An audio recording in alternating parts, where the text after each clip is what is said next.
Welcome into Actual Play Entertainment Presents Episode 4 of When the Wolf Comes, set in Ian Stewart Sharp's Vikingverse. My name is Dave, and along with Mike and Kurt, I am still a player, because Ian has welcomed us again on his birthday. Are we allowed to say that? We're not allowed to. We're not allowed to say that. It's too late now. Sure. You're wrecked. Happy birthday, Ian. Sucker. As long as you haven't brought the happy death day balloons, then I told you I then wasn't going to I'm say fine. anything, and then I just said it right off the bat. Right away. That's how I am. That's fine. Yeah.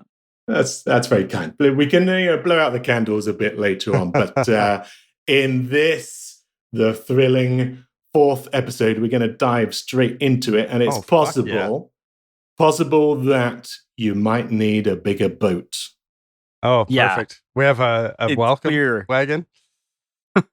Well, if you remember, let's just set the scene. You had traveled south at the behest of the Jotnar headman Daniel to the town of Spikborg, the whaling town on the south coast of Heimslet.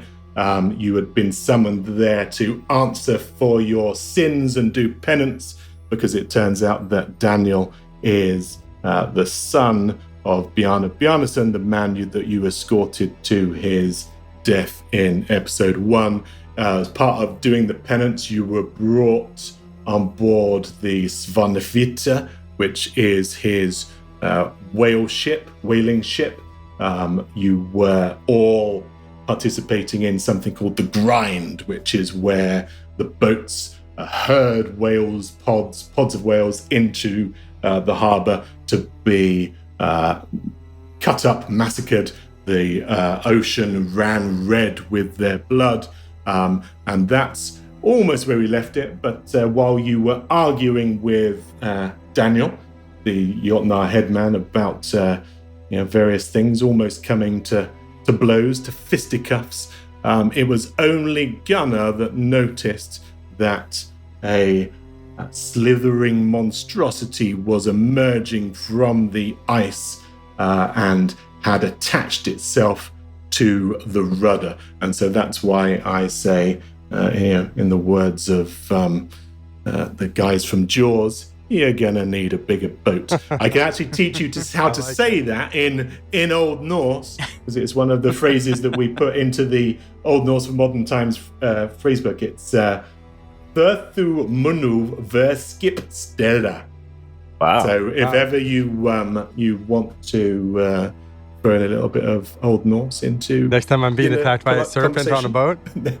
Yeah, there you go. I feel like the other passengers on the boat would be like, this isn't helping right now. This is not the time. There are a couple of things that we ought to do just in terms of housekeeping. The first is to remind you that you were brought south by a curse. That curse to cause you racking pain, but because you had agreed to hunt the whales, which is effectively your penance, to give alms to the poor, to give food to the people of Spikborg in terms of whale blood and blubber and whale meat. The curse is lifted, and you no longer have the damage, the health penalty. Hey, yes. Oh, okay. That's well, it's my birthday, so I'm passing that We're on. supposed to give you presents. No, Yeah. they So sure. do it opposite in England.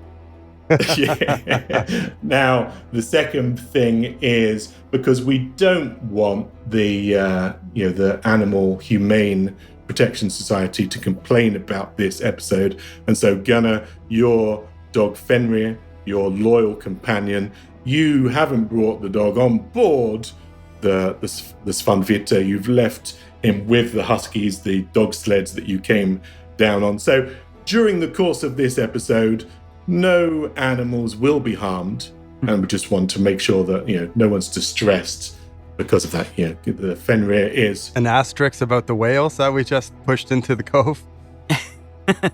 we just no NPC dogs will be harmed in the course of this no episode. named whales. Yeah, No no, that's named fine. I like that. All right, so that's just a little bit of scene setting. Now there will be some dice rolls imminently Oh, but yeah. let's just again settle us down, because a harrowing hiss echoes through the frigid northern air as the terrifying sea serpent devours the rudder, causing the stern to splinter and the sea to seethe. The beleaguered vessel begins to take on water, groaning as the ice flows rake against the hull. The fearful cries of the Jotnar sailors are partly masked by the grim retorts of their rifles, but there is no mistaking the panic. You are all on board as the ship begins to list to one side. And first of all, because the storeworm is a fearful beast, I'm going to ask you to make the obligatory challenge rolls against Will, which I do know that Bogle enjoys. I love them. They're my favorite. Is there, how many boats are in our fleet in this little whaling expedition? And how many people are on our boat? Is there more than just our boat, hopefully?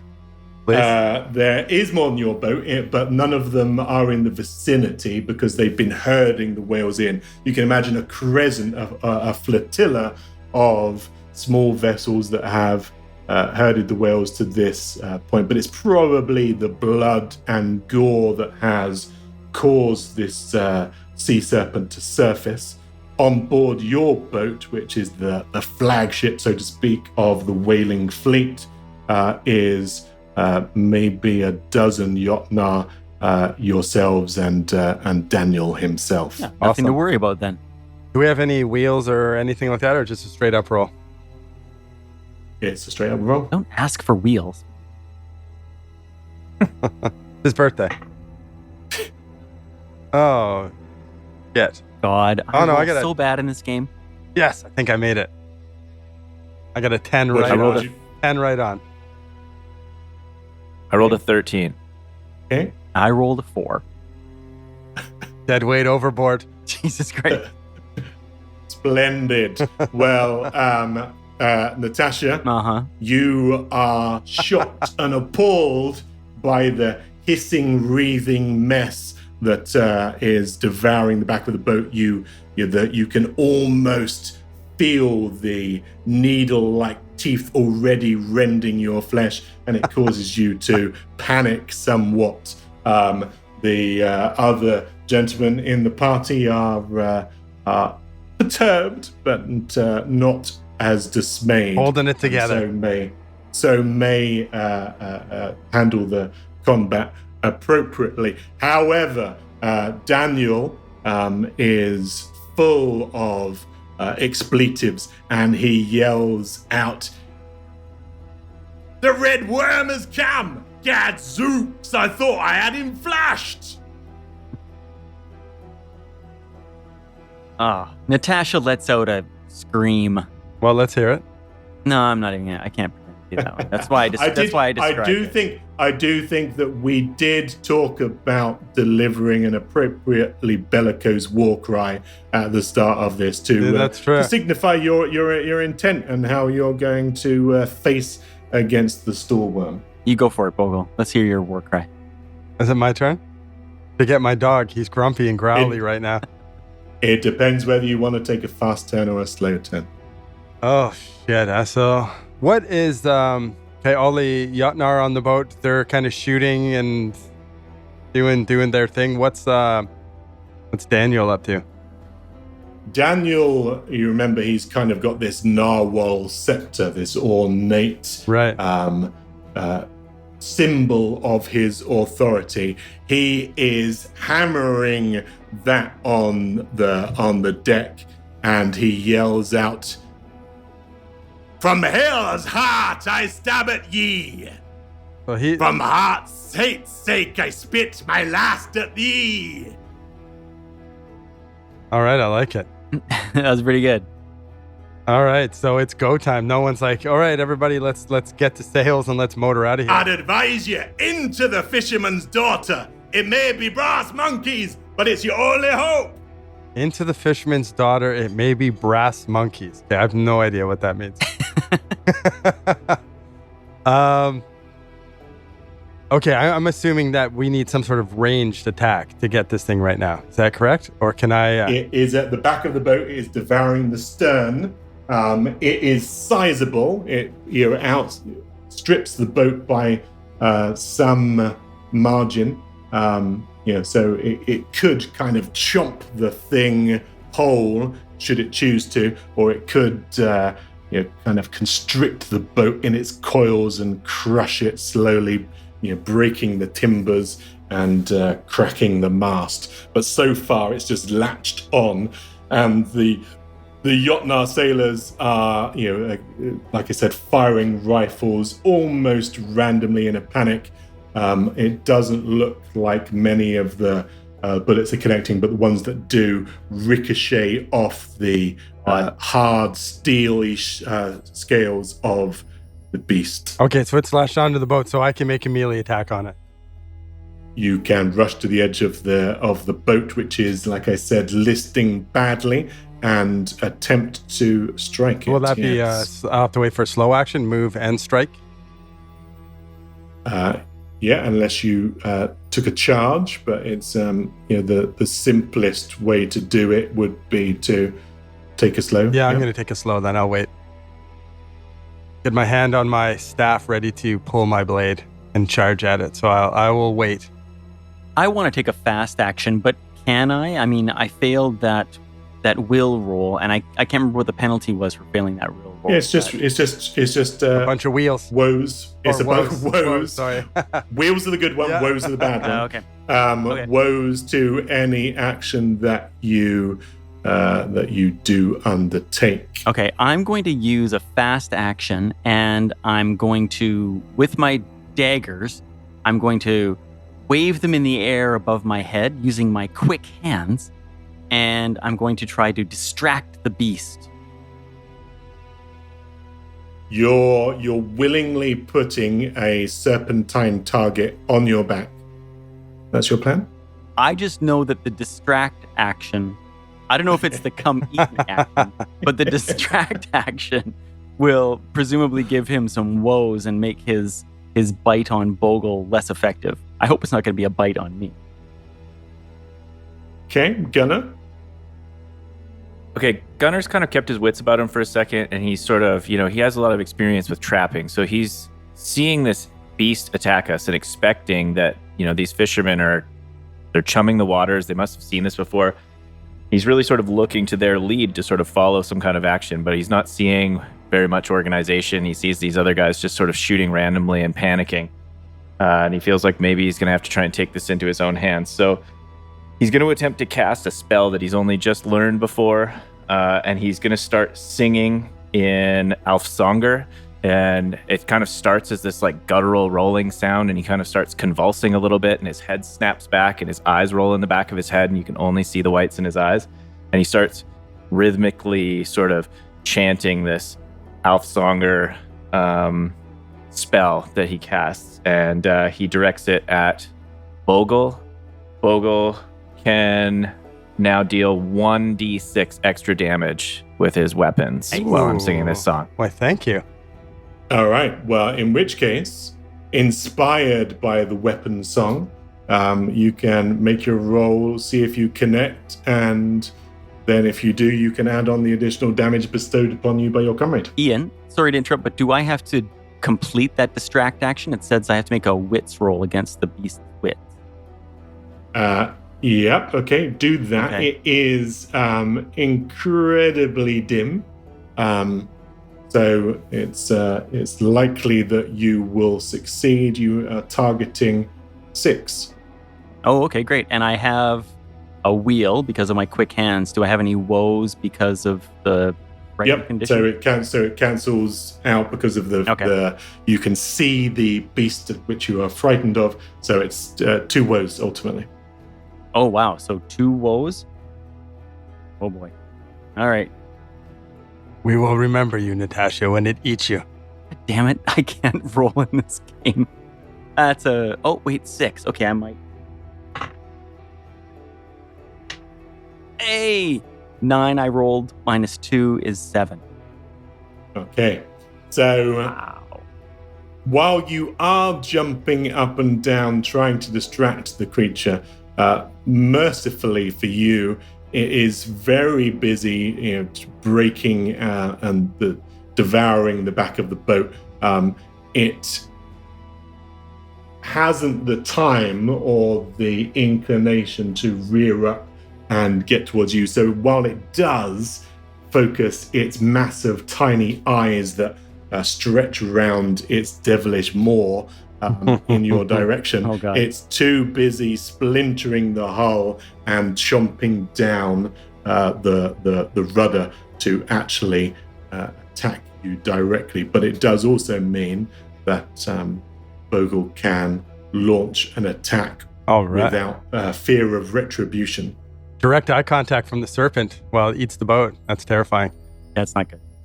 All right, I'm going to start charging at it with my little hand on my blade and leap into the air and do my war cry, which I probably shouldn't do, but I'm going to anyways. And then come down with my blade and try to strike the beast in the head. Okay, give us the roll. So I have weapons handling, so I get a wheel. I don't imagine there's an ally within reach, so I don't get a pack tactic. All right, so let's see what I got here. Well, that's a... I'm going to give you that because there will be one of the Jotun sailors in your vicinity, maybe trying to stab at the beast itself or hold itself upright, or maybe use the rifle stock to push it away. So that will count to give you that extra wheel. All right, so 12 on the 20-sided with a 6, so an 18. Which is enough to beat the creature's fairly high defense. Hey, nice job.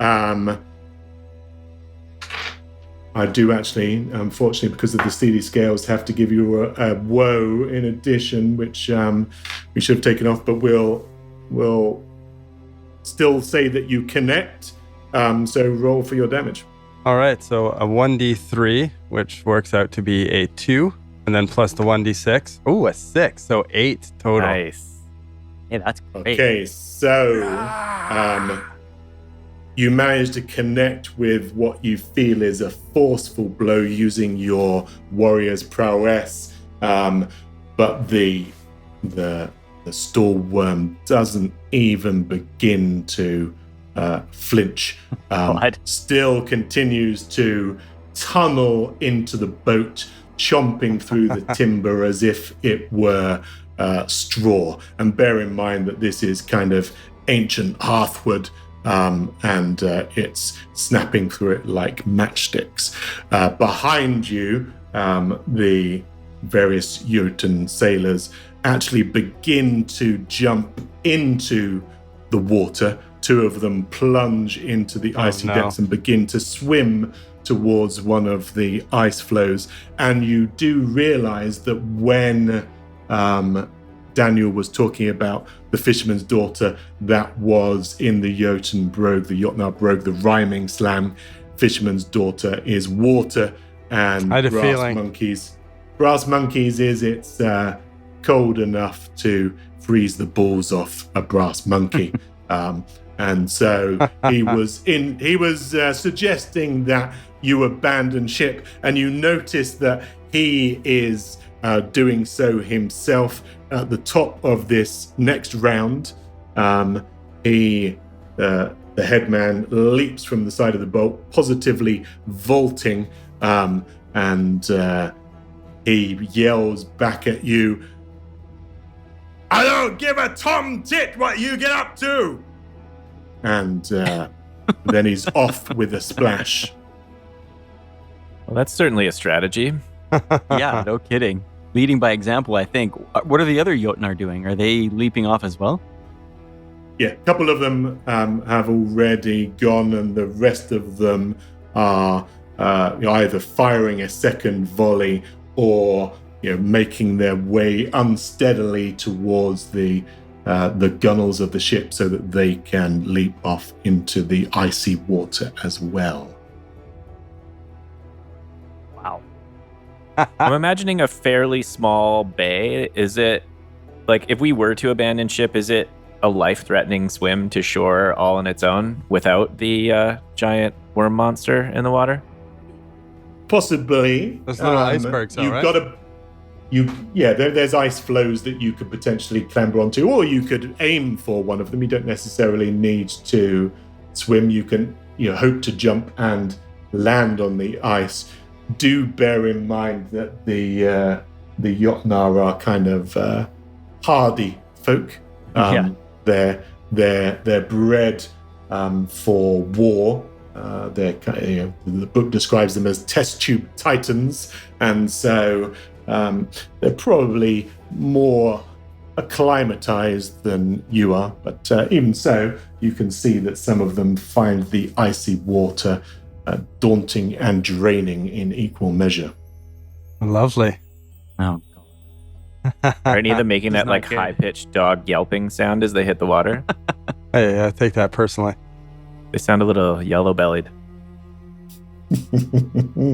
All right, so back to us, top of the order. Top of the round, yep. All right, I'm going to use my fast action to GTFO off of this serpent's head. I'm going to get the fuck out of there. And I Wait, think what? I'm getting the off the serpent's head? Yeah, I smoked it. It's still maintaining its eye contact with you. It didn't even blink. Everybody else is getting the hell out of here. Yeah. Vogel's you're not the jumping- sharpest pencil in the box, but he's not an idiot. But you're jumping off of its head? What did you mean? Well, I kind of pictured like I landed on it and stabbed it, so I'm just getting back on the boat. Okay. What I'd like to do is scramble away from it, but I'd also like to see and take a look around. Did any of these Jotnar dudes drop their rifles? I would like a rifle. And if there isn't one dropped, I would like to perhaps procure myself one from taking it from someone's hands. I think that in the panic, what we will say is that one rifle has dropped and slid across the deck, landing at your feet, so that it's a minor action for you to pick it up were you to stoop to do so. I would like to stoop to do so, please. Very good. Then you can arm yourself with a hunting rifle, such as the Jotnar carry. You're not sure exactly how many bullets are in it, how much ammunition you have, but it should be enough to at least fire a round or two. Perfect, thank you. Okay, you can continue some movement. That's just a minor action if you're aiming to skedaddle. Yeah, I'd like to get back to where Natasha and Gunnar are, and perhaps we should also dive into the daughter. I don't think this is going to go well. Stay dry or we'll all freeze to death anyways.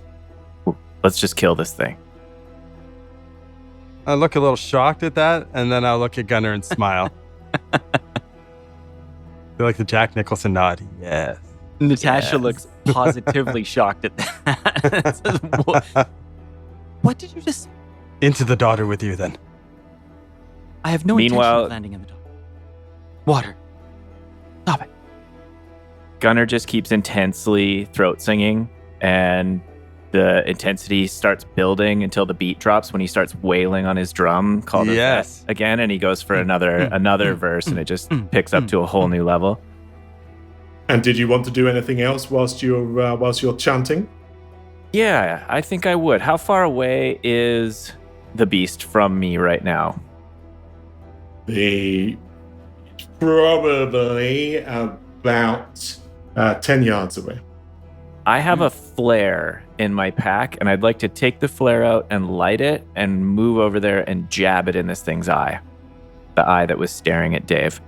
No, staring at Natasha. Or- His eyes are Well, off me. at Natasha. Sorry. Okay, so the creature has at least 4 eyes around its serrated maw. So you're just going to go for the nearest one.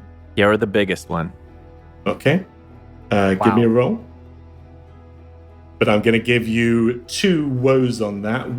The first is because it's an imposing creature. The second is because that's a small target. Okay. Smaller target, and it's not easy to just jab a serpent that's devouring the boat beneath you in the eye. Okay. Do either of you guys have some sort of benefit that's giving me a wheel while I attack in your radius or anything like that? No, I'm hoping that my distract still helps in case he tries to bite you, but yeah, I got nothing for you, Ben. All right. Good news is I rolled an 18 on the D20. Oh, that's a great roll. Oh, but then I rolled a 6 and a 5 on my wheels. Take the biggest or the smallest one? I forgot. You take the largest one and deduct it. So it's a 12. And so your flare sparks into life, but you jab ineffectually at the creature, and the flare actually tumbles into its maw, and it chomps it down along with huge slices of the boat, which now begins to take on so much water. It's you remember the end of the scene in Jaws as the shark is devouring the boat, chomping it down, and the poor owner of the boat slides in. Yeah, I don't want to be the Gets dude bitten in sliding half. in. Yeah. Well, Did the monster experience a little bit of heartburn from the flare at least? 1 point of heartburn damage. Unfortunately, no. I mean, and this is perhaps almost a retelling of the battle of Thor and Jormungandr. When he goes, there's a famous myth of Thor who goes fishing and he pulls the sea serpent up accidentally and then wrestles with it. But you don't quite have Mjolnir on your side. Yeah, you ain't Thor. No, man. it's unfortunate. And trivia fans, you might like to know that this particular beast was inspired by the 1980 film Alligator. I don't know if you've ever seen Alligator, when they flush No. the little alligator down into the sewer and it comes back as a great big fucking monstrosity. Sounds awesome. When Daniel said, "I thought we'd flushed it," it was he knows that this worm has in a kind of Captain Ahab way has him marked. He thought he'd got rid of it down the can, but it's just returned through the Arctic waters to seek his demise. And you just happen to be in the way. That's unfortunate how that goes. Technical term for it is an anguiform experiment. Oh. All They right. did all kinds of things on Jotunheim that shouldn't have been done. How's all this Jotunheim stuff here? Oh well. Well, that's Yeah. again, you've got these concertinaed exoplanets, and there's a connection between them with Yggdrasil. It's possible to travel between worlds, in effect, using these things called the greenways. And so it's not easy, but there are effectively portals from other dimensions if you were to use Cthulhu or D&D speak. But the greenways are the paths between worlds, and things slip through. Well, I'm afraid that Gunner's gonna slip through this Into its digestive maw? tract. Yeah. Natasha's going to yell out, "No, idiot! What are you doing? We have to flee!" And she's going to lead by example and look for a nearby ice floe to jump to. Okay, do you actually want to make the jump? Yeah, I actually want to make the jump. Okay, in which case I'm going to ask you for a slight challenge roll, but unfortunately you still have three woes, one of which is mitigated by your Outlander skills, so it's just with 2 woes, but a slight roll. 2 woes. How can I use my quick hand? Can I? Yep, I've already Ah, factored you did? that. Okay. All right. I appreciate that because I was trying to rationalize. Well, it effectively means that you're dexterous, nimble, and quick-minded. So, using your survival skills, you're better equipped than most to make the frenetic leap to safety. Please, Jesus, let me roll good one time. Which one of us is pulling her out of the water, Gunner? God damn it. Not 10 me. She better not really abandon us. No one likes the Plus- smell of wet dog, so it's not me either. plus That's a 2. 10. Plus 2 is 12. And now here And then come the my minuses. skills. Or The my woes. woes. My woes. I wish they were. Oh, that's a 3. That's a 9. Flashing. The rest of your party hear a splash Yes. and a Embarrassing. whimper. And you plunge beneath the icy depths momentarily, sinking beneath the waves. Perhaps you'll be able to swim up next round, but this time you clearly lost your footing as you attempted to leave the boat gracefully and plummeted into the fisherman's daughter to deal with the brass monkeys. God, I'm just hating this. Nothing like bad rolls to just ruin the enjoyment of a game. Natasha's just one embarrassment. after another. Perspective. I'm You- quite you enjoying hear- this. Oh, are you? Okay, well, that's Yeah, good. this is we good for me. will come back to you in the next round. There's more of the Jotnar sailors. Take your cue and dive gracefully into the water, and then glide to the surface with perfect breaststroke as they, in an almost Olympian fashion, show you how it's done. You're just saying words to hurt me. That's all. I know. I can picture like the camera angle, just as like It's Natasha actually plummets in the water, and just as like just. it's verging on Yeah. emotional abuse. I think All the like I way think down. the I think the style that you've used is called arse over tits. Yeah, that's definitely what happened here. But the storeworm itself continues to clamber its way up. You see the coils come underneath the hull of the vessel and begin to constrict it, snapping the mast this time, and the boat almost hews in two. As it does so, the head of the beast, the serpentine head, then rears up and looks down, glowering on the deck where you still stand. We're the only two idiots top. left on the boat. Good luck, guys. Top of the next round, and you are the only two idiots left on the boat. But in your defense, one of you is singing gamefully. That's true. Yeah, we're hitting the chorus right about now. Really catching a groove on this weapon song. Bogle's feeling really good. Is he? I hope so. All right. I wanted to kind of convey the sound of there's the people in the water splashing away, the panicked cries, but also just the sound of wood groaning and breaking and splintering is kind of deafening. There's the beast itself is silent apart from perhaps the odd hiss, but it's the boat cracking that really fills you with concern. Yeah, I'm gonna look over at Gunnar. I want to kill this beast as much as you do. But I'm afraid it's time to swim in the daughter. Let's go. I feel like we've got just as bad of a chance to survive the water. Isn't it just going to pick us off out of the water? Well, perhaps it'll pick someone else off. But if we know we're on this boat, it is definitely us being picked off. I'm going to go where Natasha went. That direction, not down, but off the same part of the boat over onto a nice little ice floe with the intentions of fishing her drenched ass out of the water after. Okay, well, we're going to require the same roll from you, a slight challenge roll. We're going to give you 3 woes in that you've left it quite late. That's and fair. So the ship is rocking and sinking, and there's very little purchase for you to launch yourself onto the ice floes. A good start. I'm going to be good no matter what. I rolled a 17. I get +3, so I'm at a dirty 20. -5, so 15.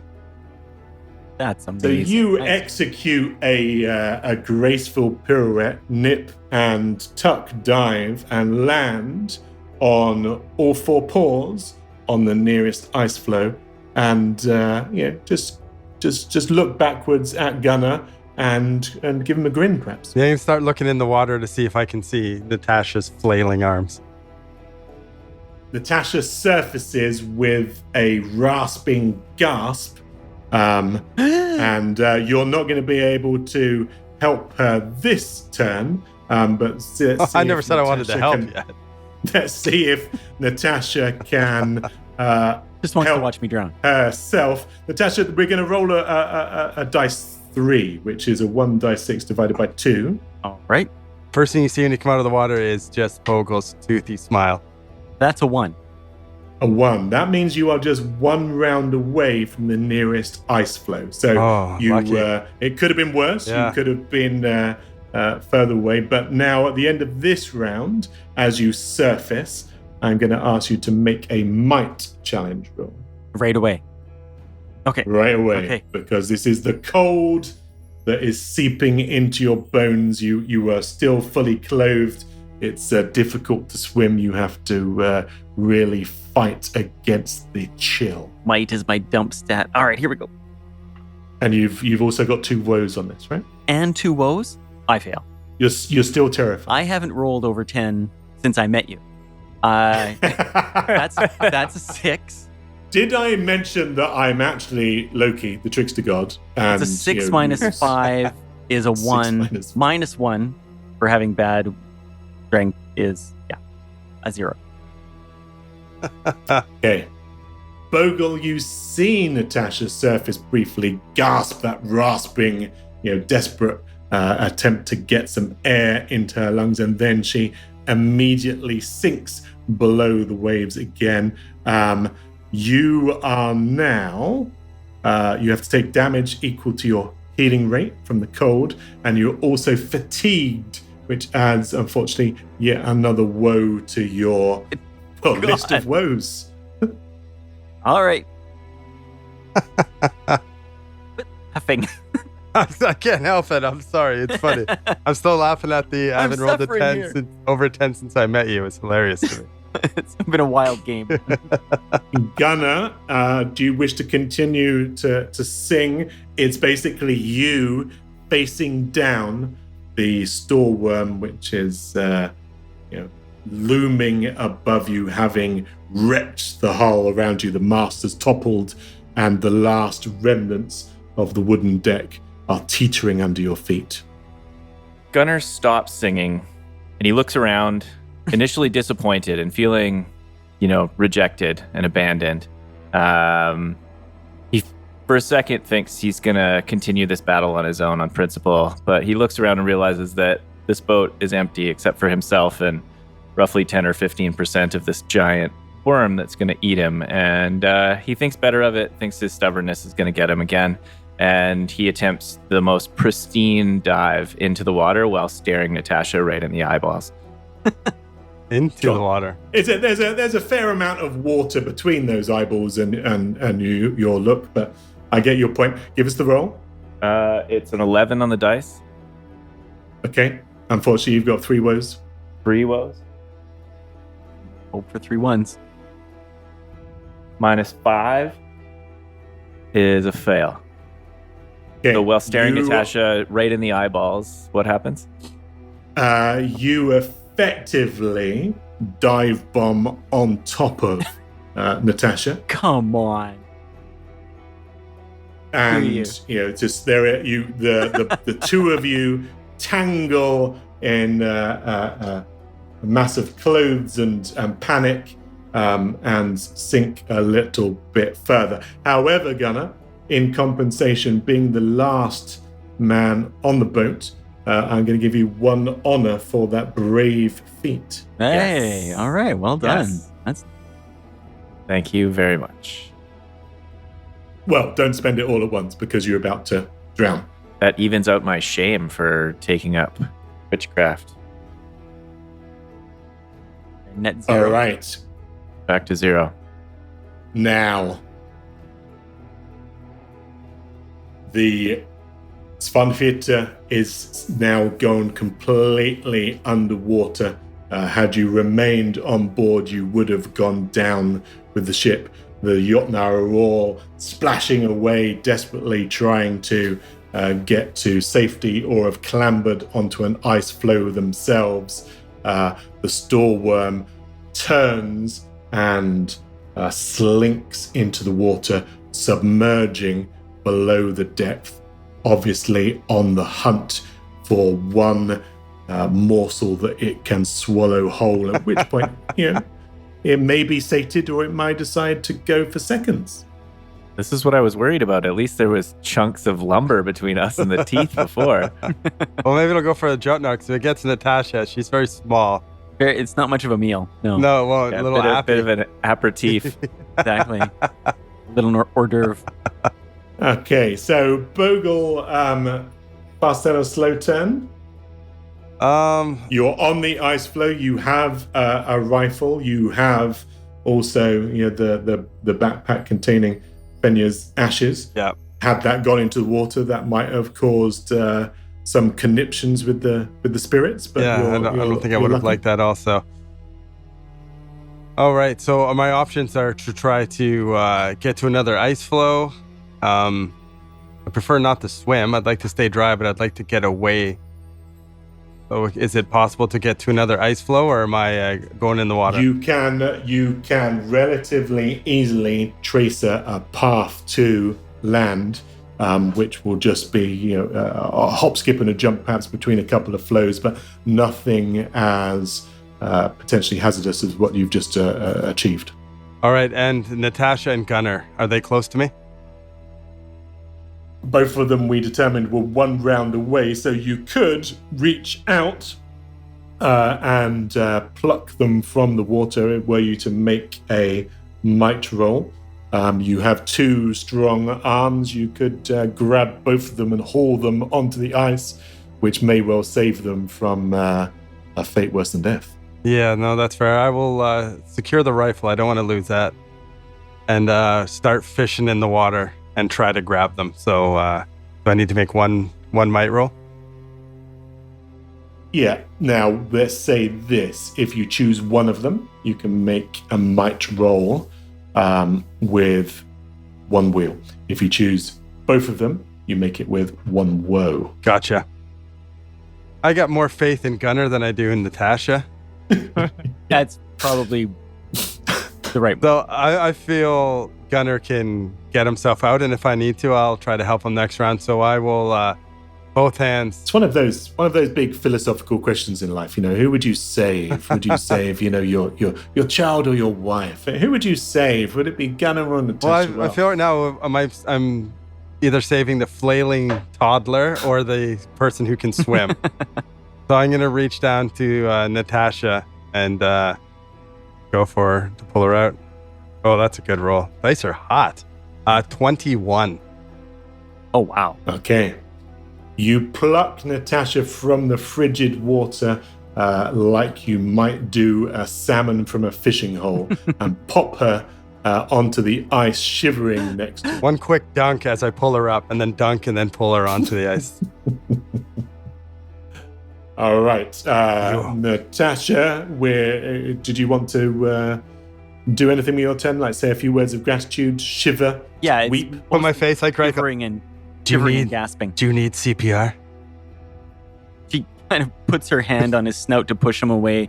Her eyes are closed and she's gasping for breath. A wreck. Pat her on the back. Get some of that water out. Gunnar, you can make a roll. It would be remiss of me not to mention that there are mechanics in the game like inspiration that can give you auto success if you still have Right. those points. Natasha likes to forget those every single session and just suffer. She would have used them all up by now. I know, yeah. No, let her flounder. We've got a And dozen is it of them best- by now. So. Is it best to announce that you want to use the inspiration right up front and guarantee a success, or do you try and if you fail? Make the roll. Make the roll first. If you fail, you can, Yeah, make the roll Alright. first. I'm gonna Assuming Defo that the there are water. inspiration points left, the gods have smiled on you thus far. Whether Odin will continue to do so remains to be seen. All right, so I rolled a 5 on the dice, and I don't know how many woes were coming my You're way. in the negatives. So I'm gonna use an inspiration if I have one. Selfish. The gods are indeed smiling on you because they give you an extra lust for life and a bit of kick as you reach for the ice and you are able to haul yourself out, huffing and puffing. It takes an extreme amount of exertion, and you're conscious of the fact that had it not been for that kind of divine spirit, that you would have sunk further and submerged perhaps to your doom. And I look back over my shoulder as I kind of crawl on my belly up the ice to safety. Do I see the snapping jaws of the worm chasing me down? You don't. You see the worm surface briefly and take its wide-rimmed maw, which looks like a kind of tunnel full of teeth, and it just engorges around one of the flailing Jotnar and gulps it down whole. Wow. The poor sailor doesn't even have time to scream. I can't believe we thought we were going to fight this thing.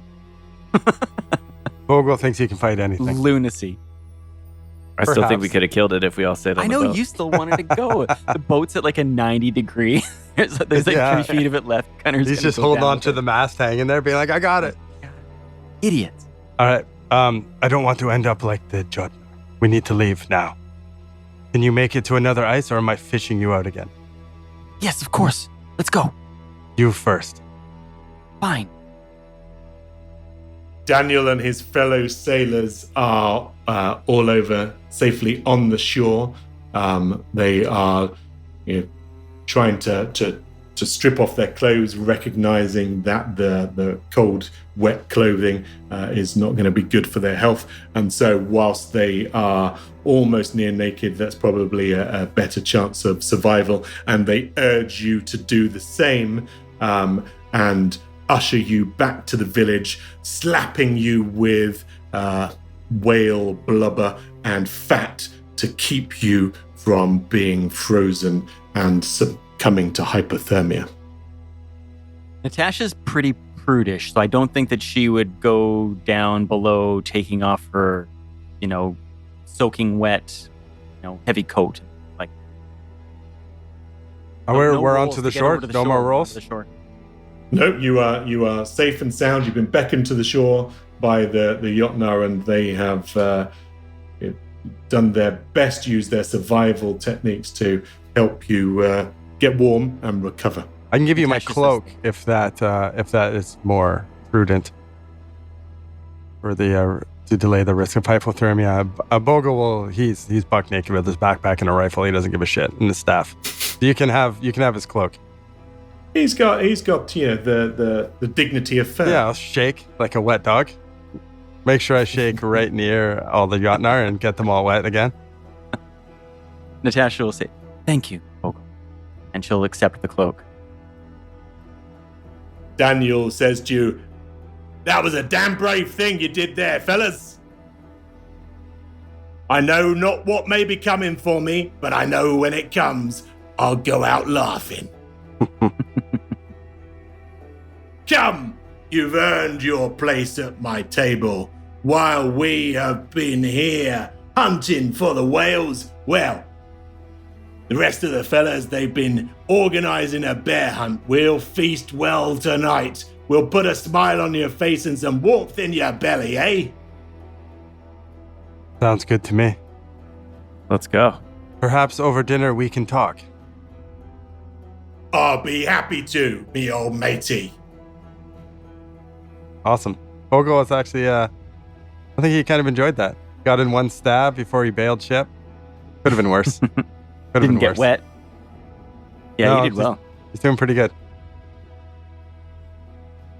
Okay, so you are led in a kind of fairly solemn procession back to Spigborg, the blubber town where the whalers blends the blubber and make whale oil. As you've heard, there is a feast planned.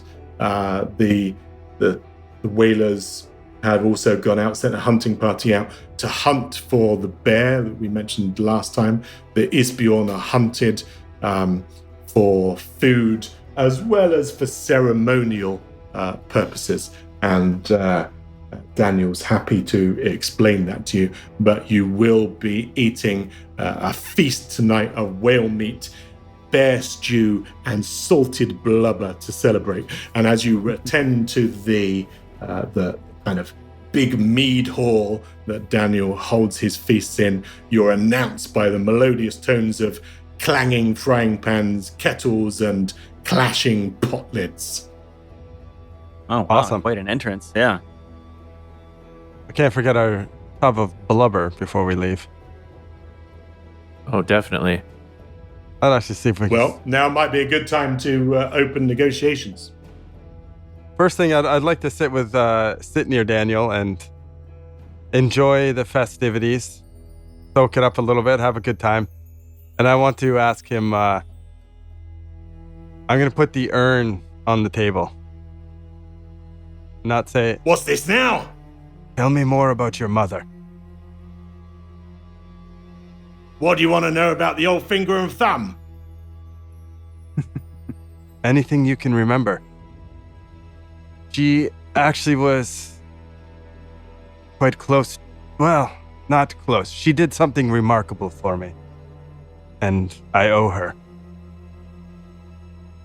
Well, can't say I knew either of my parents that well, other than that the old lady told me that this is where I came from. She told me that I was the Bear King.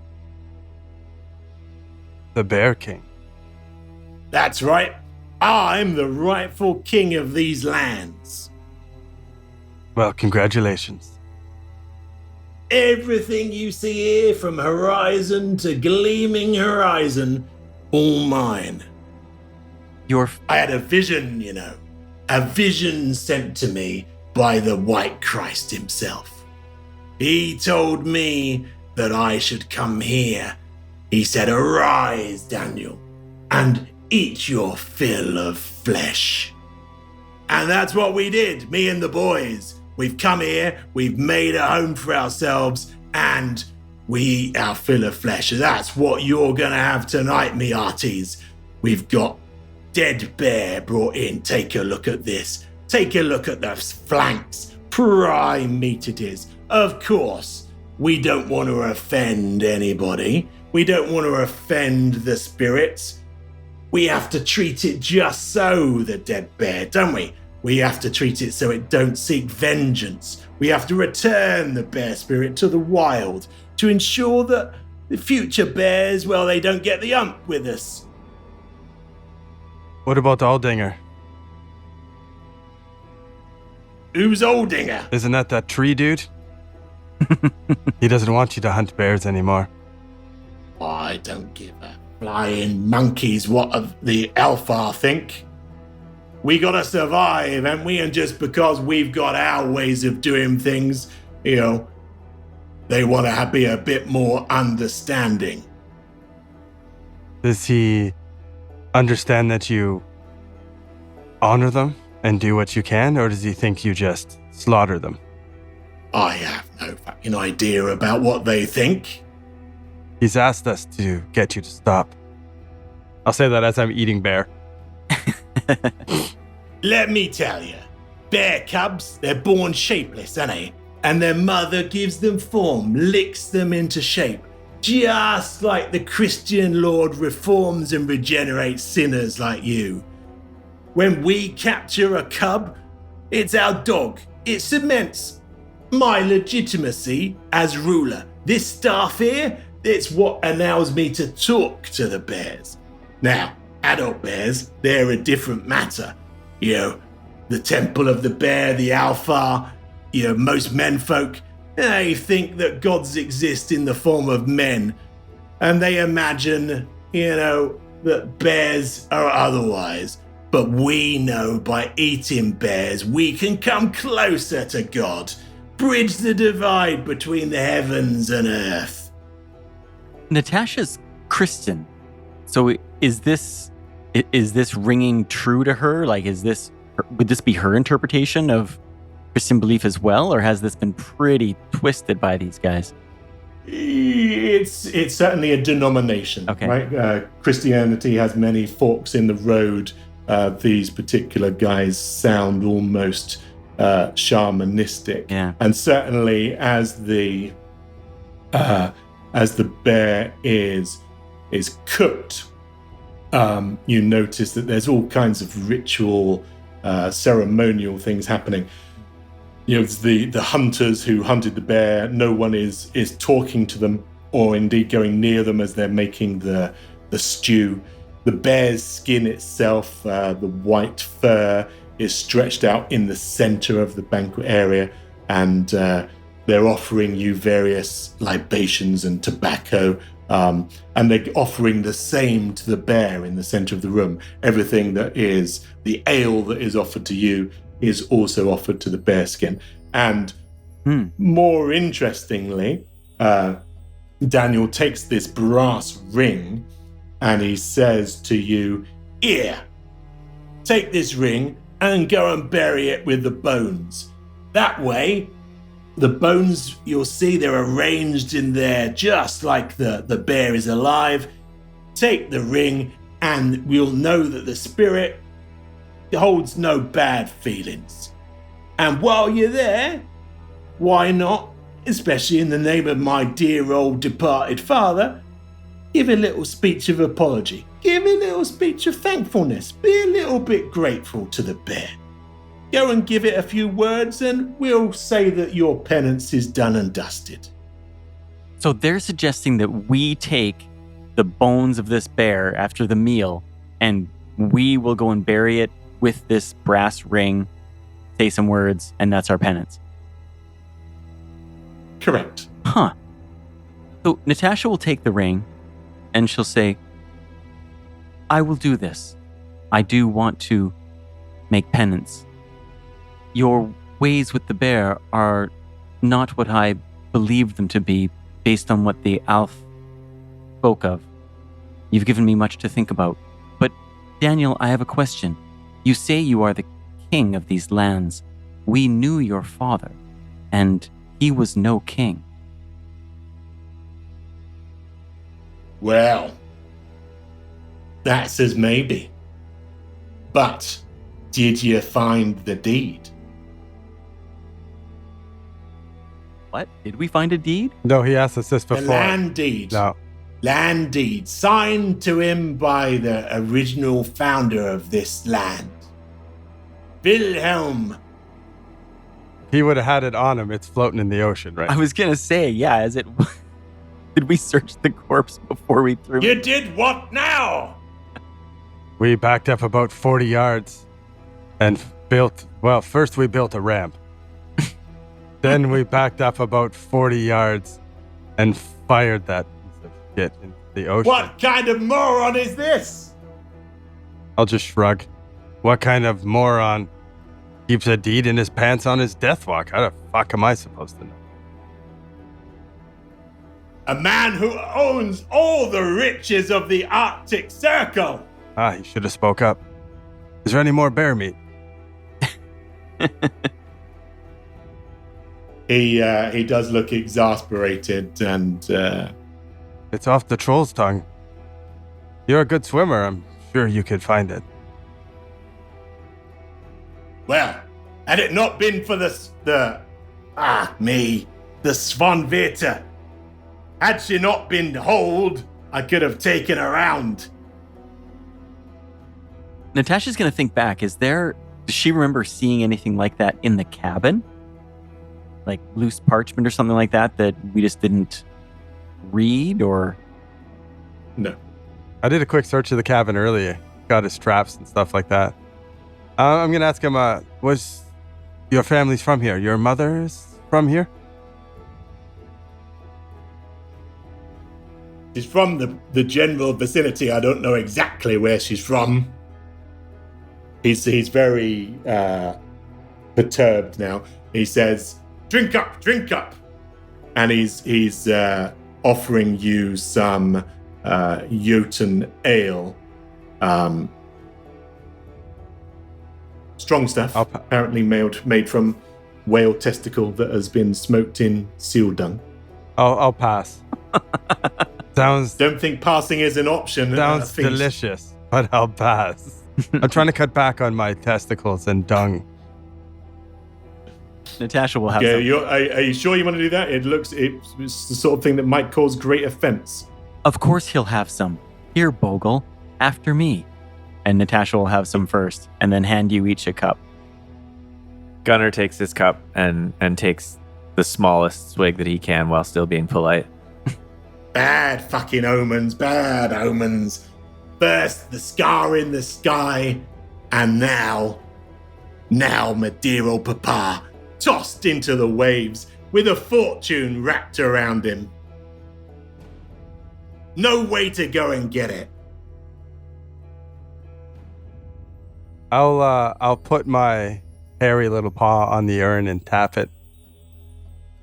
I got something else to add. This is your mother. No, you're mistaken. That's not my mother. She was a woman. Well, she's dust. She actually gave her life Well, to save me.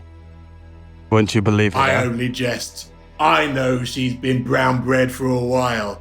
Let's toast the departed. And he takes a huge swig.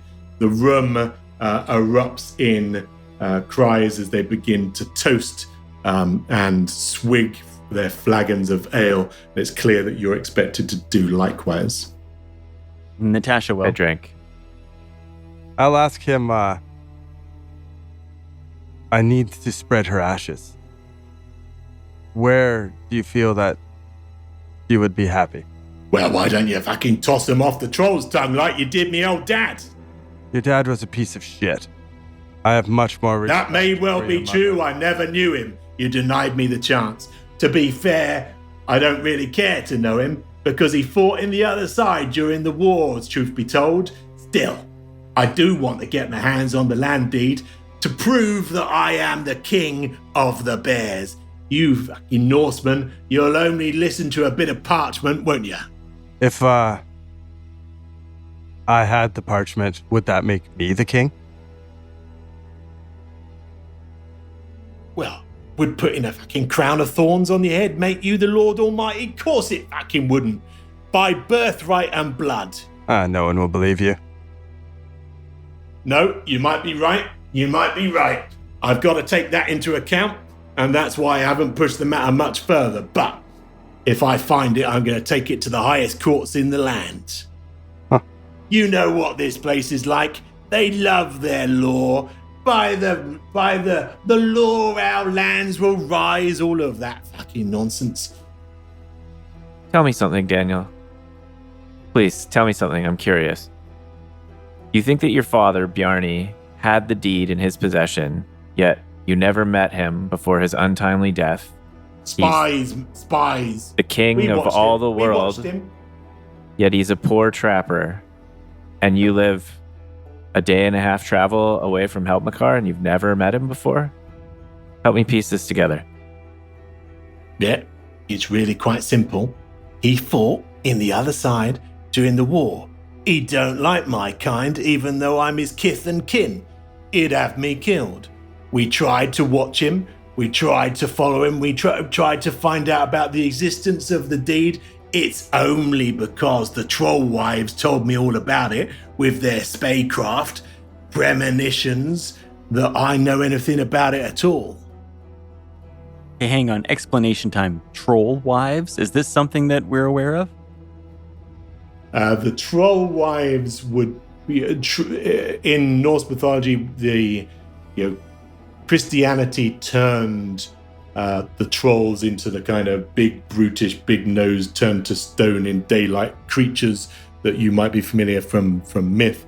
But the word originally means kind of enchantress. To troll, a bit like to troll on the internet, was to enchant, to niggle, to curse. So a troll wife is another way of really saying witch. But within the Jotnar community, they're the kind of seers and soothsayers of that part of the world, and they might not be immense beauties. They might not be creatures that you want to look at lovingly, but nevertheless, they are creatures of prophecy and insight.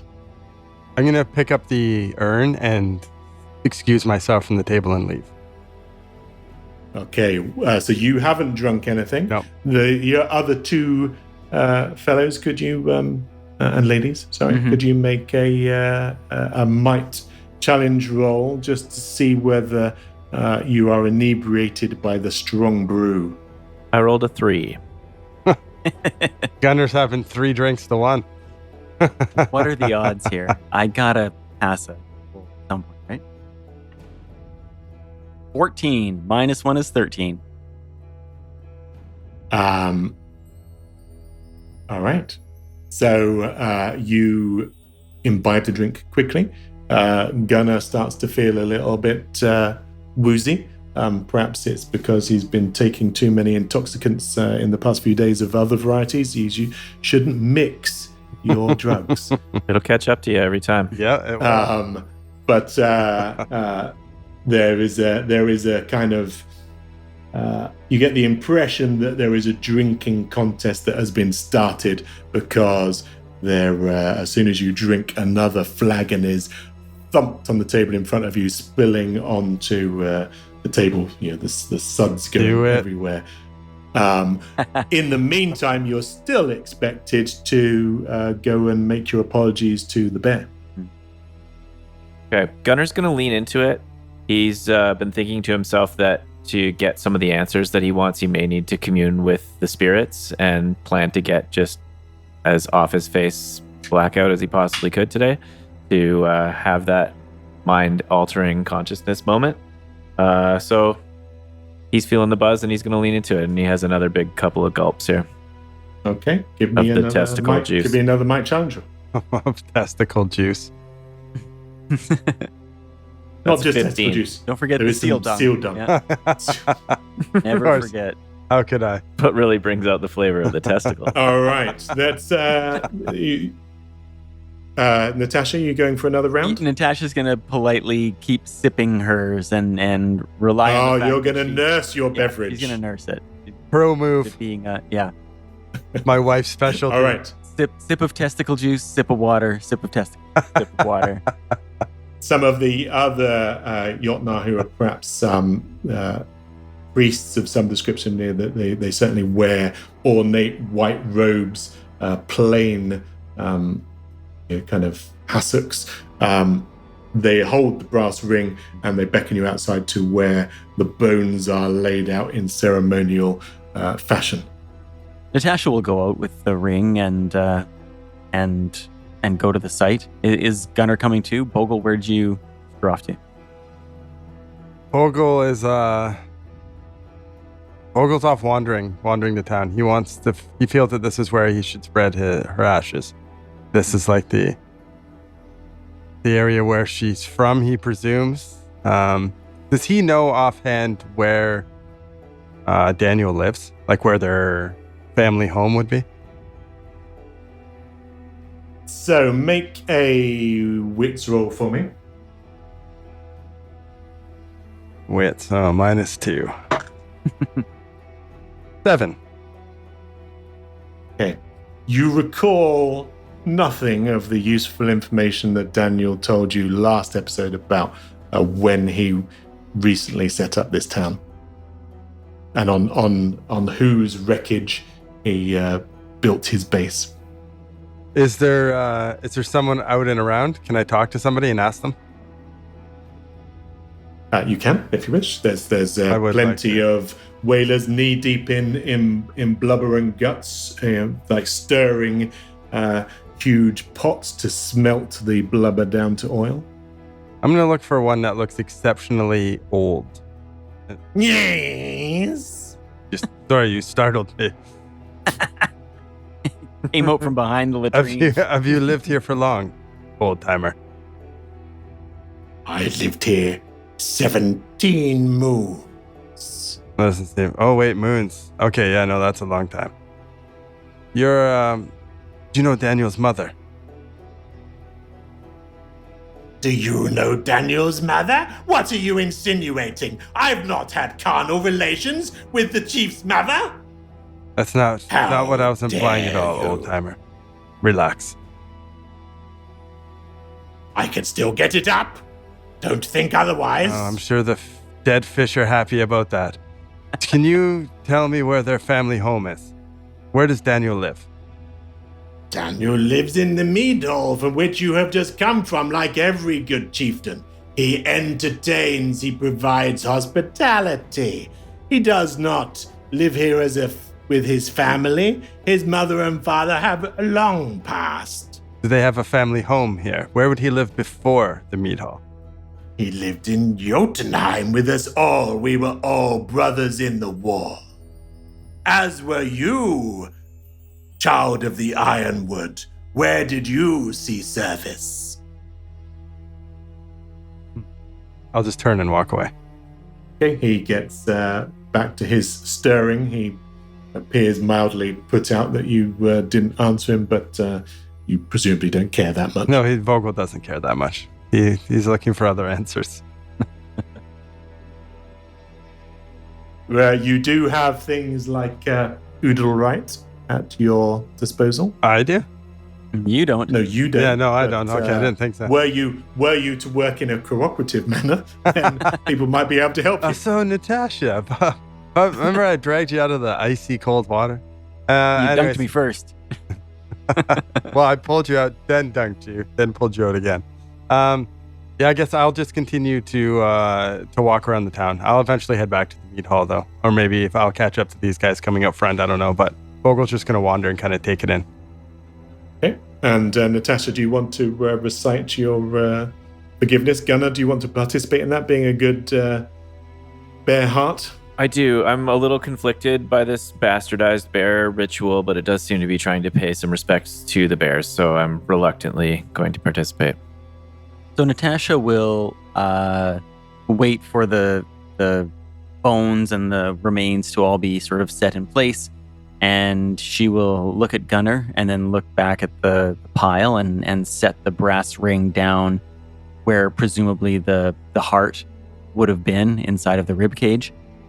And she'll stand back up and she will bow her head and close her eyes and say, "With this ring, we lay you to rest, noble Eastbourne, and also maybe the spirit of Bjarni, who we took to the Troll's Tongue to fulfill the rule of this land. And I know that it was not a pleasant journey for any of us. But you were on your way to do the thing that needed to be done in the end. And you have honor for that. And if in our part we prevented you from being able to go out the way you would have wanted to, I apologize and hope that these words over the body of this noble creature will in some way make amends." The Jotun priest, standing to one side, places a comforting hand on your shoulder, and you can see that his yellow cat-like eyes glisten with moisture. Gunnar? Benry was very happy to see you return, by the way. Yes. I feed him some whale meat. I just sort of preside over the bear ritual without really saying anything. I just kind of swaying watch. back and forth, half drunk. Leaning up sort of against doing the post. circles. The one of the revelers comes out of Mead Hall carrying 2 tankards and thrusts them into Natasha and Gunnar's hands and says, "Drink and be merry, for tomorrow we shall die." Gunnar drinks up again. Natasha Give me will a drink roll. too. Give me a roll. Okay. 13. 11. You've got a woe because you're inebriated. Oh, that makes it an 11. And I rolled an 11 minus 1 is 10. With a woe from last time? No, you were fine. I was fine. You managed to. Okay. You managed to hold. You managed to hold your drink. All right. You are teetering on the precipice of sliding under the table, and a lot of the Jotnar are less circumspect than you, and they are already like dancing on the table or lying underneath it, burping or licking the flagstones. What other kind of business did you want to resolve while you were in Spickborg? You have this opportunity while the feast is on. I will say that you've now effectively befriended the Jotnar through your actions. So any social attack rolls that you make to for example, to persuade, to haggle, that kind of thing. Yeah, we need some extra blubber. One wheel. First, before we start negotiating, Gunnar is going to slink off by himself and try to find some sort of ritualistic or at least natural space where he can kind of lean into this high that he's got going on and try to commune with the spirits. I'm going to attempt to connect with the Firefox, with the Ice Bear spirits, with Wilhelm himself, and maybe even try casting Foresight for the first time on myself, trying to connect any of these dots. All right, let's do that then. What do you want to do with your Foresight spell?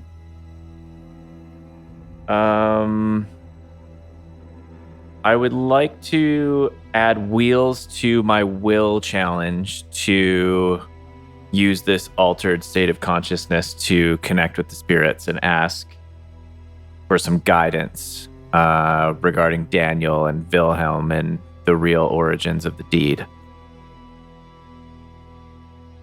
Okay. So Foresight is one of the kind of divination spells that comes from Sparcraft. It gives you wheels as you try and peer into the future and receive a premonition. What immediately comes to you is a kind of very vivid, jagged sensation of the sky opening up, and that big red tear almost envelops you. It kind of reaches down, and you can feel the rush of air around you. The whole sky goes midnight black and oscillates with this red strobing light, and you can almost feel like there's a tear in reality around you. And then you do remember, just as an aside, that this was not the home of the Jotnar, that they did live on Jotunheim, and they recently came here, perhaps 17 moons, 17 months ago, and set up camp in the wreckage, the old kind of well preserved by the Arctic ice and cold, the wreckage of the original founder of this place, whose body you discovered, Wilhelm Barnard, who appears to be the heir. And you can almost see the tree of life. You can see the spirits and the bodies of the various people in the lineage. You can see how they're all connected to the guy who found this continent, this island, several hundred years ago. And you follow down through the tree, the lineage. You see Bjarni, and then at the end of it, you do get a vision of Daniel himself, and you hear that Daniel's original name is, that's like his nom de guerre, it's a Christian name. He was born as Bjarki Bjarnason. Bjarki Bjarnason. So I see all of that. And I all see of that comes to you in a rush of foresight, perhaps contributed to by the ale, perhaps contributed by the confluence of events and the place where you're at, the spirits of the bears. It might not be something that happens to you every time you cast that spell, but you appear to have cast it at a kind of optimum moment of conjunction. Okay, so the camera just pans in on Gunnar, who is laying flat out on his back in the snow in a snow angel with just the whites in his eyes, and all of a sudden his eyes snap back into focus and he goes, "Whoa!" And then he jumps up and he runs off to find his friends and tell them of his discovery. Natasha's hiding in a corner of the mead hall, trying to stay away from people offering her more drinks and just watching everything happen. She keeps flitting an eye back to the door where Bogle left, and she's starting to wonder if she should go looking for him. And Bogle, will you return? Yeah, I think after wandering for a while, he would return. He's frustrated right now, I think. And I think he will go find Natasha. Especially if he returns through that same door, doesn't see Gunnar. He'll go find Natasha. And Natasha sees you come in and gives a little nod from behind the pole. How's the party? A little bit much for my preference, but I'm doing my best to keep up appearances. We need to leave tomorrow with all of that whale oil. Daniel strides over and says, and first of all he hiccups, and then he says to you, "Did I tell you you're my best mate? I'm the king of the bears!" Does he say that to both of us, or is he saying that to Bogle? He's saying that to Bogle. Yeah. Did your mother ever set foot in this town? Nah, long dead she was. Did I tell you? Visions, all kinds of visions there are. I've seen beasts, dreadful and terrible, exceedingly strong, huge iron teeth devouring the ice, breaking it into pieces, trampling us all underfoot. Mark my words, there's something afoot in Halpmakar. Wow. At this point, Gunnar bursts into the bar, comes around and slides into the booth, and then sees Daniel sitting there and just sits awkwardly like the cat that swallowed the canary. Doesn't say anything. Can you give me an awareness check? Gunnar or everyone? Everyone. The 10 on the dice. Awareness is wits, right? So 12. You've got an awareness stats that's based Oh, on no, I Yeah. do. Yeah, you're right. Sorry. An 11. 16. Natasha's got a 13. Yeah, 16. As the revelry dies down because people are slumping under tables, and all you hear is kind of drunken belching and snoring. Outside, you hear a kind of clattering, like knitting needles clacking together. Not a Uh-oh. down. Look to Daniel. Is he still with us?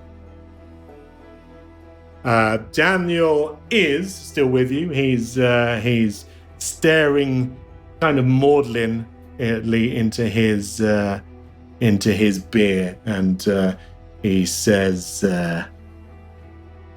"I tells you, it's worth a load of honey, and the tea leaves are gonna take it all from me." We leave tomorrow and we want 2 pots of blubber. Done. It's all yours, anytime. Each. 2 each. No squint. Just technically, that's going to be tricky in that you've only got 1 blubber pot. Yeah, no, that's fine. You'll have to supply us an extra blubber pot. But I'm sure you do that for... What did he call me again? My best mate. Damn it. You're his best mate. Best mate, of course. But that should be no problem for your best mate, right? And I'll wink. He looks wide-eyed with shock over your shoulder. Bogle, Uh-oh. Daniel, wait. What is that sound from outside? The sound is the jiggling, moving bones of the bear that have knitted themselves together and have risen from the grave and has begun to stride in your direction. The fangs are hanging out of the skull. Somehow the creature has recombined itself. There are no sinews, there is no connective tissue, there is just clacking bone as it silently strides towards you like a prowling polar bear, just without any flesh on the bone. The one that Now, we just buried? Nice. the one that you just buried. I knew that was an unholy ritual. Natasha's freaking out right now. You are freaking out. Please, again, make your usual frighten roll. But this one, because this creature is a haunt, it is effectively this world's version of the undead. You're going to do so with 3 woes. 3 woes. Fuck me. All right, that's all of us too, huh? That's all of you seeing this undead horror beyond the grave, not something that is commonplace at all in the Viking verse. 11. With 3 woes? Yeah, 5, 5, 3. But I got, did I do that right? 18 on the dice. Minus 2, that'd be- 16, minus 5, 11. Yeah. Then you are A fine. nice roll. Jeez, Bumblebee's being nice to me tonight. I got a 7. Oh, no. Can I make this with 2 woes? Will my quick hands, quick feet, quick Correct. wit? Yep. Okay. Your quick wits. Yep. That's 11. Oh, no. And then 5. Vogel's going to have to Okay. save your guys. Now, the Natasha and Gunnar, Mhm. please roll a dice 3 and add that to your trauma. Seeing Whoa. a bone skeleton emerge from the Man. grave is not good for your sanity. Okay. Oh, I'm glad I Do did I more that. rolled for a me. 2 on the dice, so I get 1 trauma. And I got 2. Okay. So, and that brings you up to Brings me up to 4 4. total, right? Oh, someone's finally more traumatized than myself. You have 3 only? Yeah, I have 3. Yeah. What happens when you get to... It's about, it equals, what is it? Once it gets up to your It own has to will. equal when it equals your will. Yeah. Then you're in a little bit more trouble. So, Natasha and Gunnar, you are frightened by the presence of this bear, and unfortunately, that affects your combat skills. Bogle, you are not, and you haven't drunk anything wisely as well. I think Gunnar is also slightly impaired. Perhaps that will give you a little bit of Dutch courage, or shall we say, in this universe, it's Frisian courage, because the Dutch don't necessarily exist. Frislander courage, but Bogle, it may well just be you that stands between everyone and the.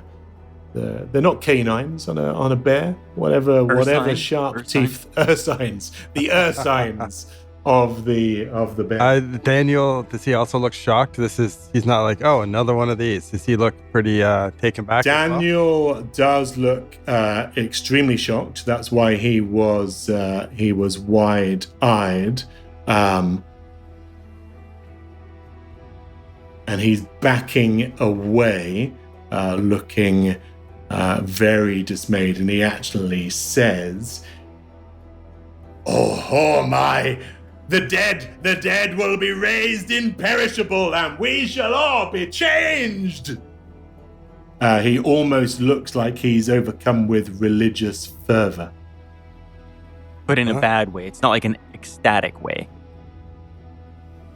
Difficult to tell because he's clearly processing, but perhaps there's some kind of biblical connotations that the Christians have around the dead rising. Right.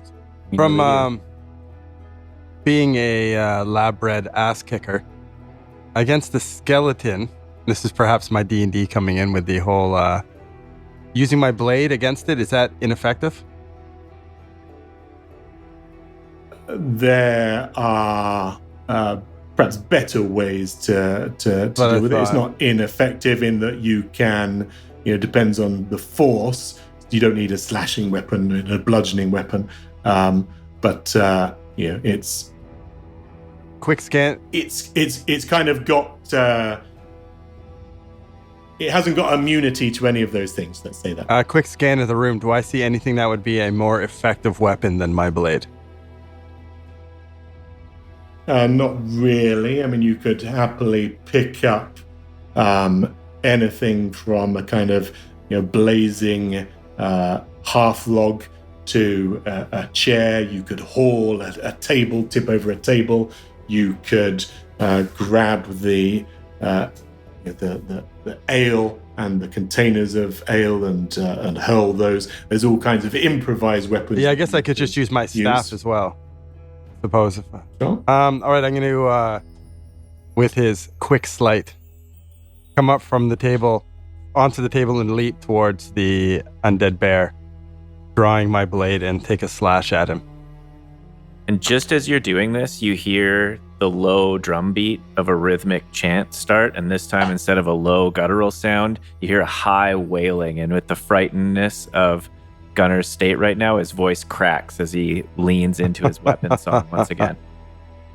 And just to check, you've got 2 castings of that? I might have to double check the book. Well, he designed the game and sounded pretty confident in that. If only we had the game's design. I pretty much think that you've. Is it level 0 or level 1? If it's level 1, level 1. You've expended your casting 1. of that, and you haven't rested.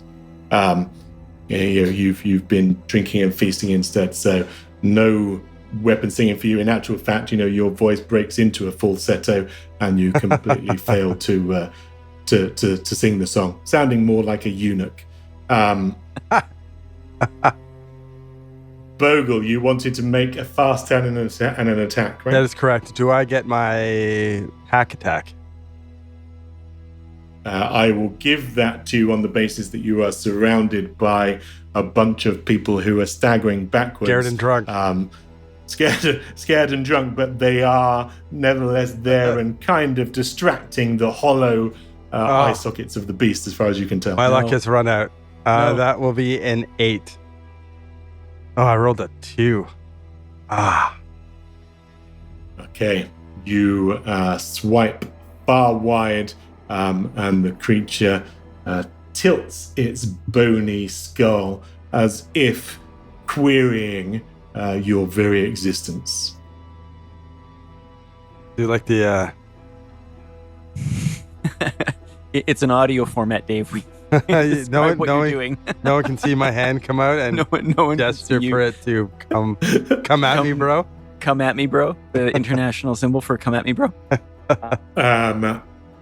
So Natasha Gunnar was yeah, merrily shrieking with his pipes, trying to get into gear but failing. Anything else that you want to do?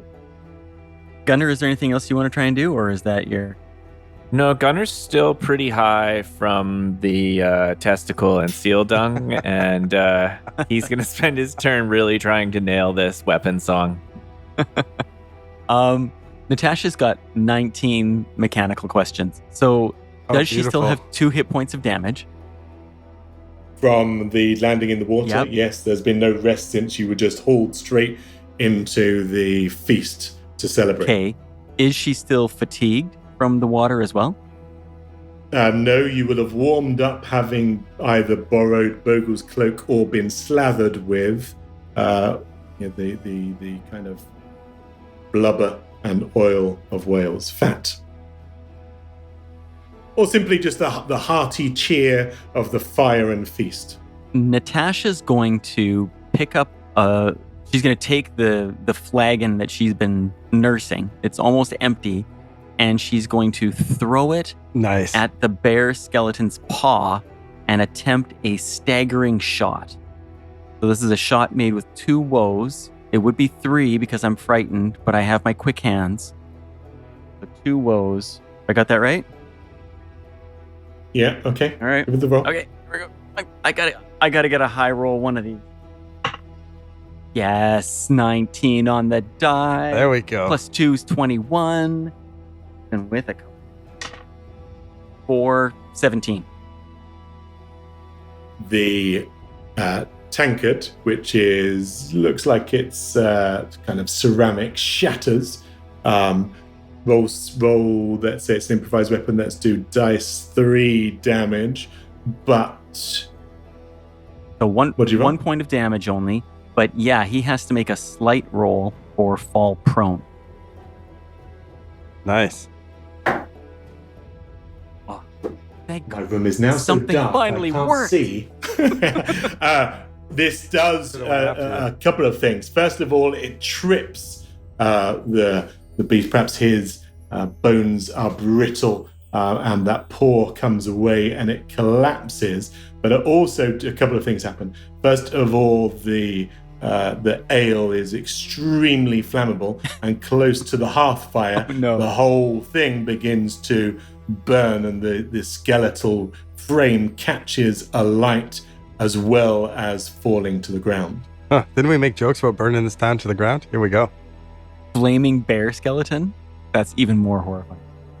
Now, one of the things that does strike you is that most of the Jotnar are inebriated and unconscious and defenseless. The room is full of wooden furniture and tapestries, and the trappings of the whalers' livelihood, and it's possible that the whole thing might go up in a raging conflagration. Do we have to I'm go sure outside? Gunner's got a spell. But Natasha, I'm sure no one will blame you. I'm sure no one will blame me. No one's conscious to see it. So there we go. I'll make sure I tell them. Thanks. All right, the creature is prone. It has to spend its action standing back up, which it does. It teeters upright and lurches towards you for an attack next round. Will you take fast turns or slow turns? Fast turn for me. Yeah, I think I'm going to go faster too. I think we need to lure this thing outside. I'm going to take a fast turn as well. All right, it's also going to take a fast turn, but it has to go after you. So tell me what you're going to do. Gunner's going to get his ass out of this booth finally and arm himself with a spear and start backing towards the doorway.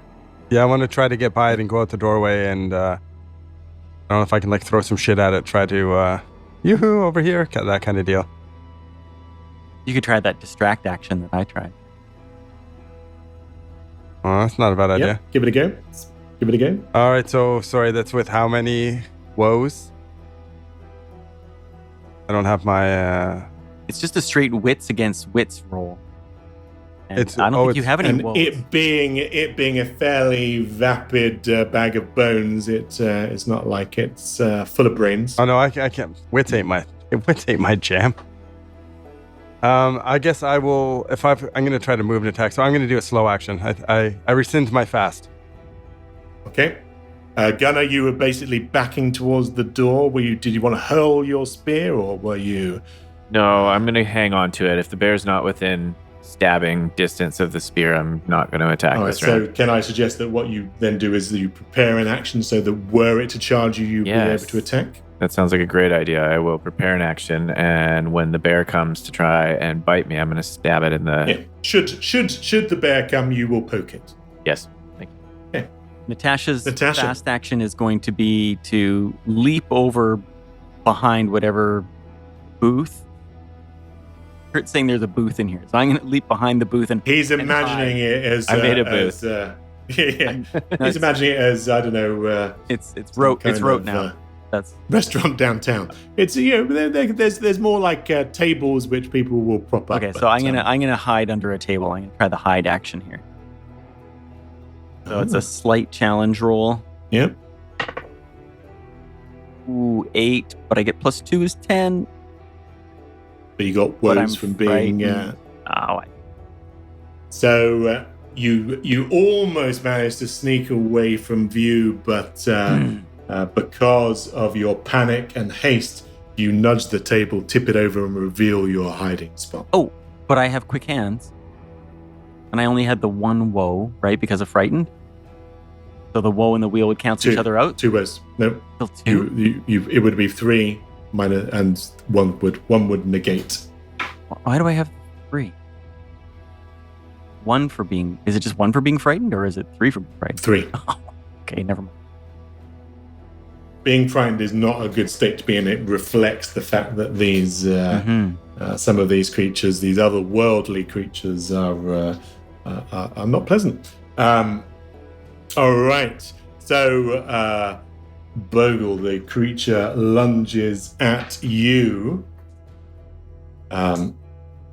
It still maintains the ferocity of a polar bear, although it's eerily silent as it slashes at you with its paws, and that is 9 damage.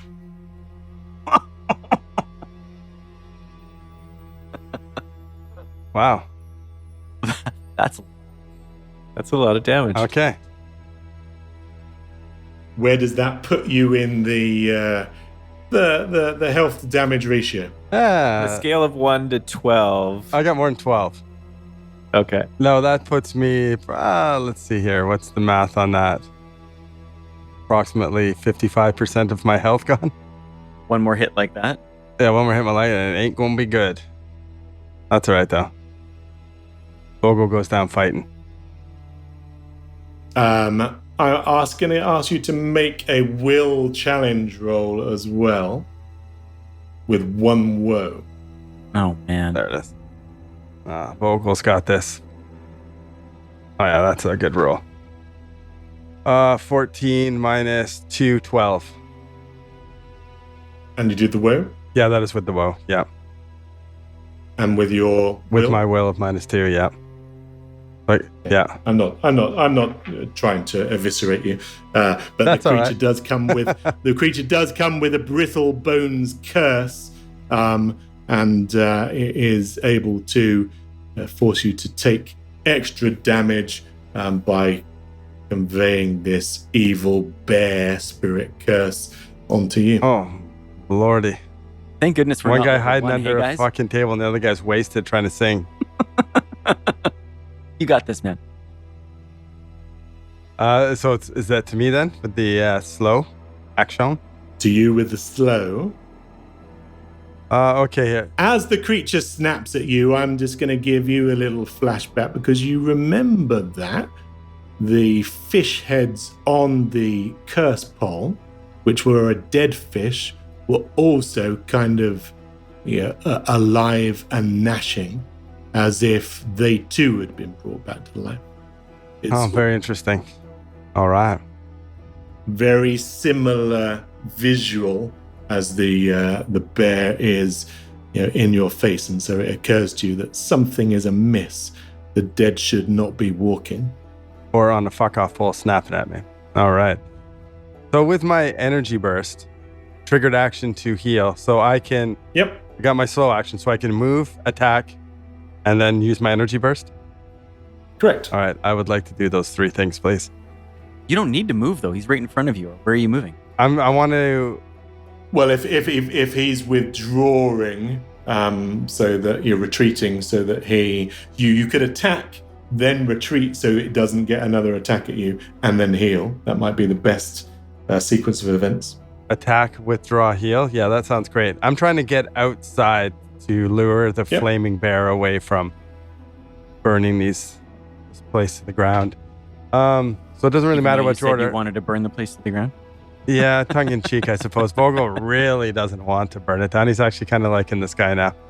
I'm going to heal first just in case this bear's got some tricks up its sleeve.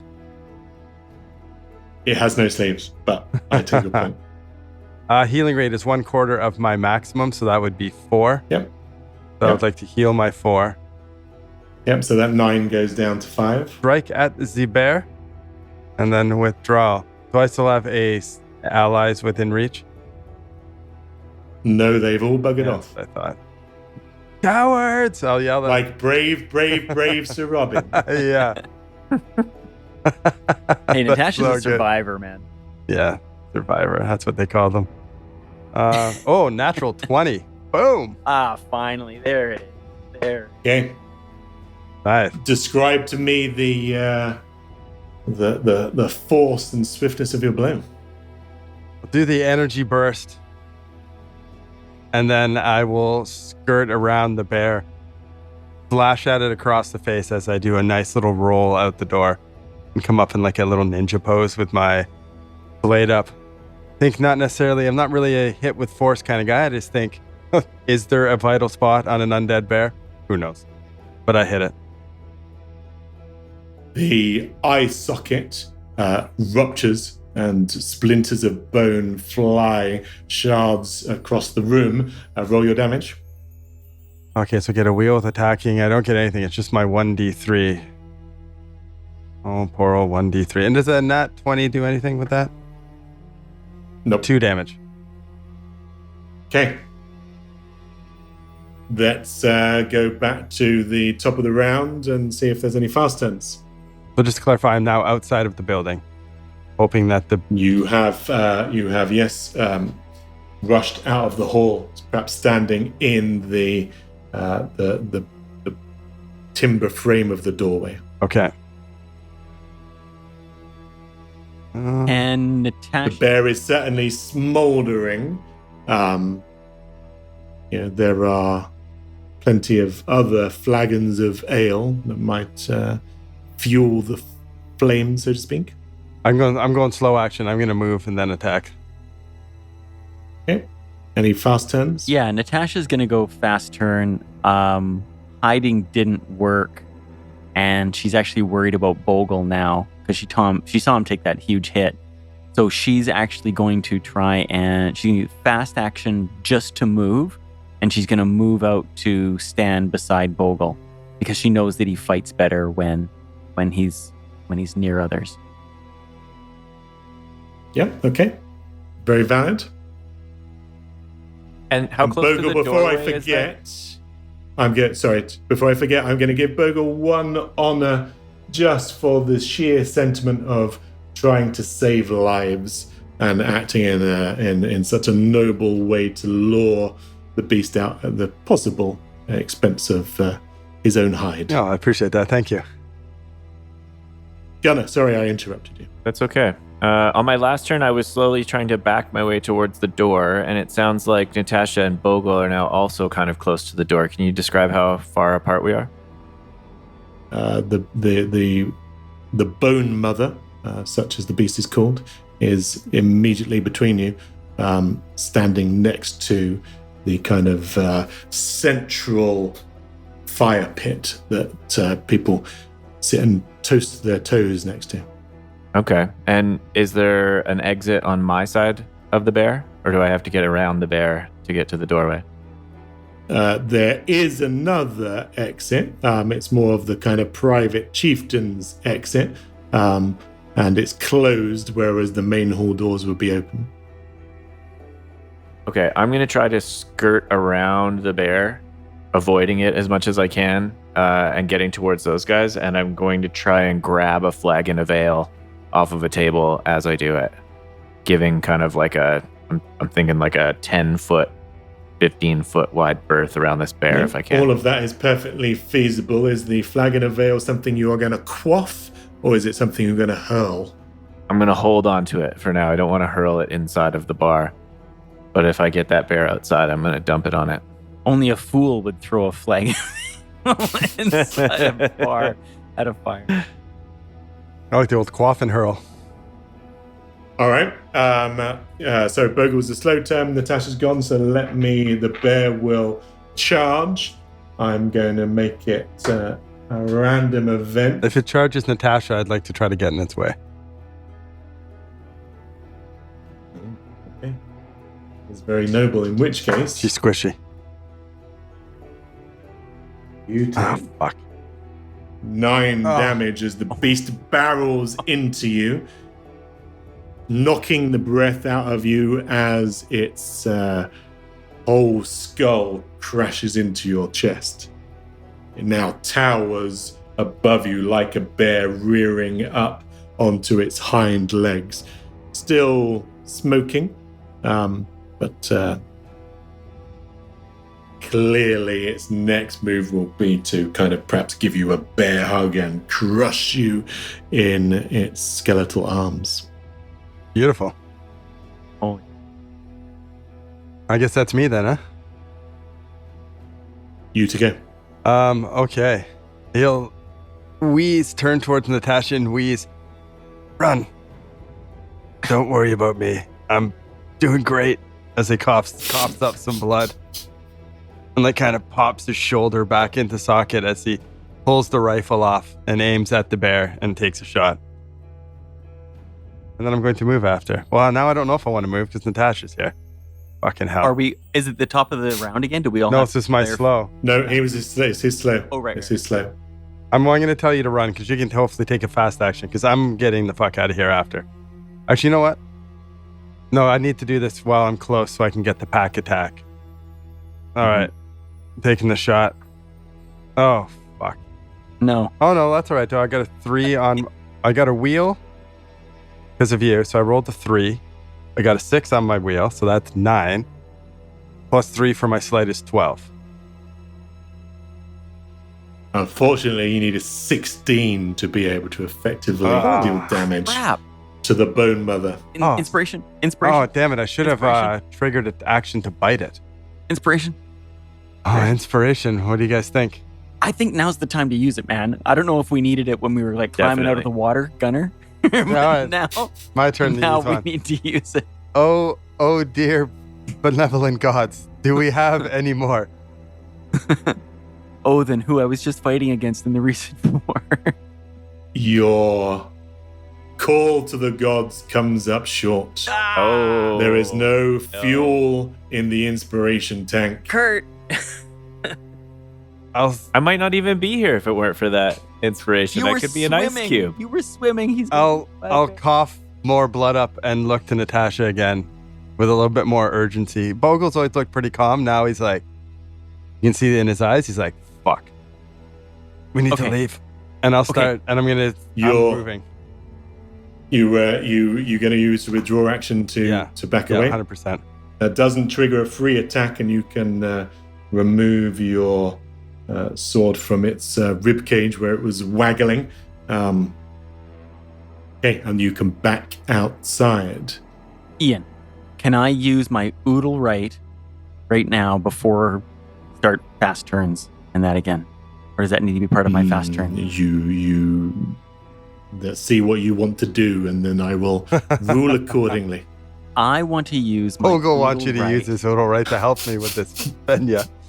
I want to use my oodle right. I've been thinking about why this is happening. And I was the only one who spoke over the grave. Remember, Gunnar didn't say anything and you weren't there, Bogle? I wonder if... So what I want to ask is the bear coming after us because Bogle and Gunnar didn't complete the ritual? No.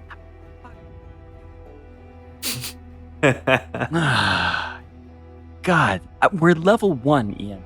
I Run. just want to remind No, we're level. consequences. I love it. Oh my God. I'm the only one attacking this son of a bitch. Let's do this shit. I'm going to tell Natasha to run. I have Run. a small knife. Then use it. Fenrir bounds into the room, barking and Get yelping, your dog out of here. trying to tug at Gunnar. Clearly, if the dog is trying to communicate anything, it's that the fire pit is a source of salvation. Okay. Such a good dog. It's like Lassie, really. Little Tommy is down the well. What's that, boy? Tommy's down the well?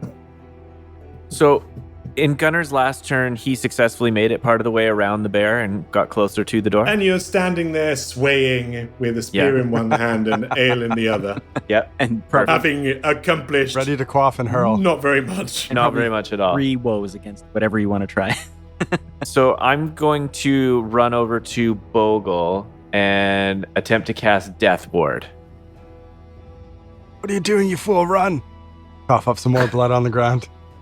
I'm trying to... my Okay, hands Death are Ward. shaking Death and I'm Ward loading means my that gun. at such point as Bogle goes down, Never. he gets to re-roll his fate roll. Wouldn't that be a slow turn, though, for Gunnar to do that? So if the bear has a fast turn, because he's got to move and cast Death Ward, right? That is true. But the bear will take a slow turn this turn. Oh. Thinks it's going to run at us and maul us. Run and maul. That's its slow turn. Oh, man. I love how helpful you are with the GM, Mike. Thanks, buddy. This is how Mike always does it. Yeah. He does that all the time whenever we play. Shouldn't you be dead by now? Yeah. Actually, I was thinking, we could be dead 2 turns ago. If you think back, This bear could be well, dead 2 turns ago if I wasn't the only one attacking it. I'm going to take a fast turn. Natasha's just going to go running off with Bogle. She's going to chase after Bogle. And Bogle hasn't run that far. I just withdrew. I'm telling you to run. I'm Okay, pointing. well, I'm running. Okay. Right, so you're just heading for the hills. And again, remember, it's broad day outside because the sun never sets. It's the Arctic summer. All that you see is again the glowing red scar in the sky that seems to pulsate. At least it does in Gunnar's mind since he's having the flashbacks to his vision. And clearly there's some connection between the fissure above and the dead coming to life. Ooh. Oh. I'm also going to take a slow action now that I know the bear is. You don't even need to worry about dying. Okay. Come back to life anyways. Oh, man. All right, Natasha's running. Yeah, Natasha's going to run. Gunnar, you're doing your slow turn? yep. So I'm going to give you I'll let you picture the scene, Bogle. You're standing in the doorway, the kind of hall doorway, a bit like a barn door, big timber frame. You're blocking the bear from coming out. Behind you, is like the mead hall with benches down the side. It's potentially about to burst into flame. There are Jotnar lying around. Some of them are insensate. Some of them are aware that there is a tussle going on. The bear is looming high above you, ready to crash down. But it's also teetering because one bony paw was shattered. And you notice that behind knock it into the is fire pit. the dog. Knock it into the fire pit. Would I do like a Give me linebacker tackle? Take us both into the fire. Give me that roll. I'm gonna let you. You can make it as a might challenge roll to knock it off, bounce, and back into the fire. Might challenge roll. 11. Do I have any woes? 4 wheels? Or just straight up?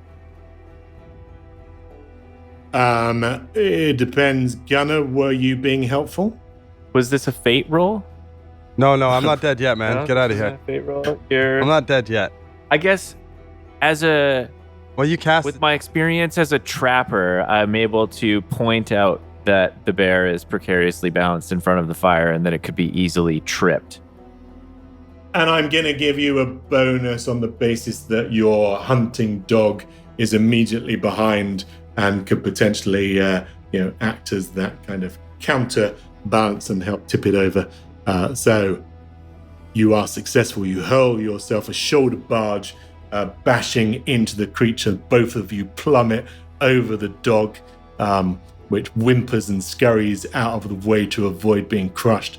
And both of you plunge into the fire, and embers and ash erupt in a cloud into the air, but the bear takes the brunt of the burning. You, however, I'll sacrifice myself and hold him into the fire.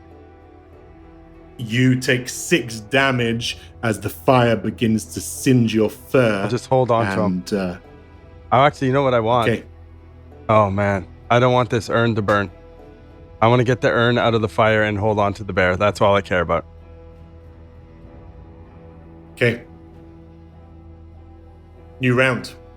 I take 6 The damage. bear is being held into the flames. I'm dead, by the way. Heat is intense. If I took 6 damage, I'm dead. Well, you're not dead. You're incapacitated. Definitely incapacitated. Okay, so this is where, luckily, the Death Ward comes in. Yeah. Roll 2 dice 6s and tell me both numbers. You're welcome.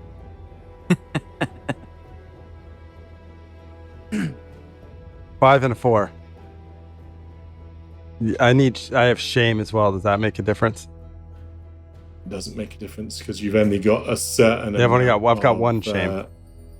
Yeah, if you had significant shame, then you would be in trouble at this point. But a 5 and a 4 means that you will probably just go unconscious. Okay.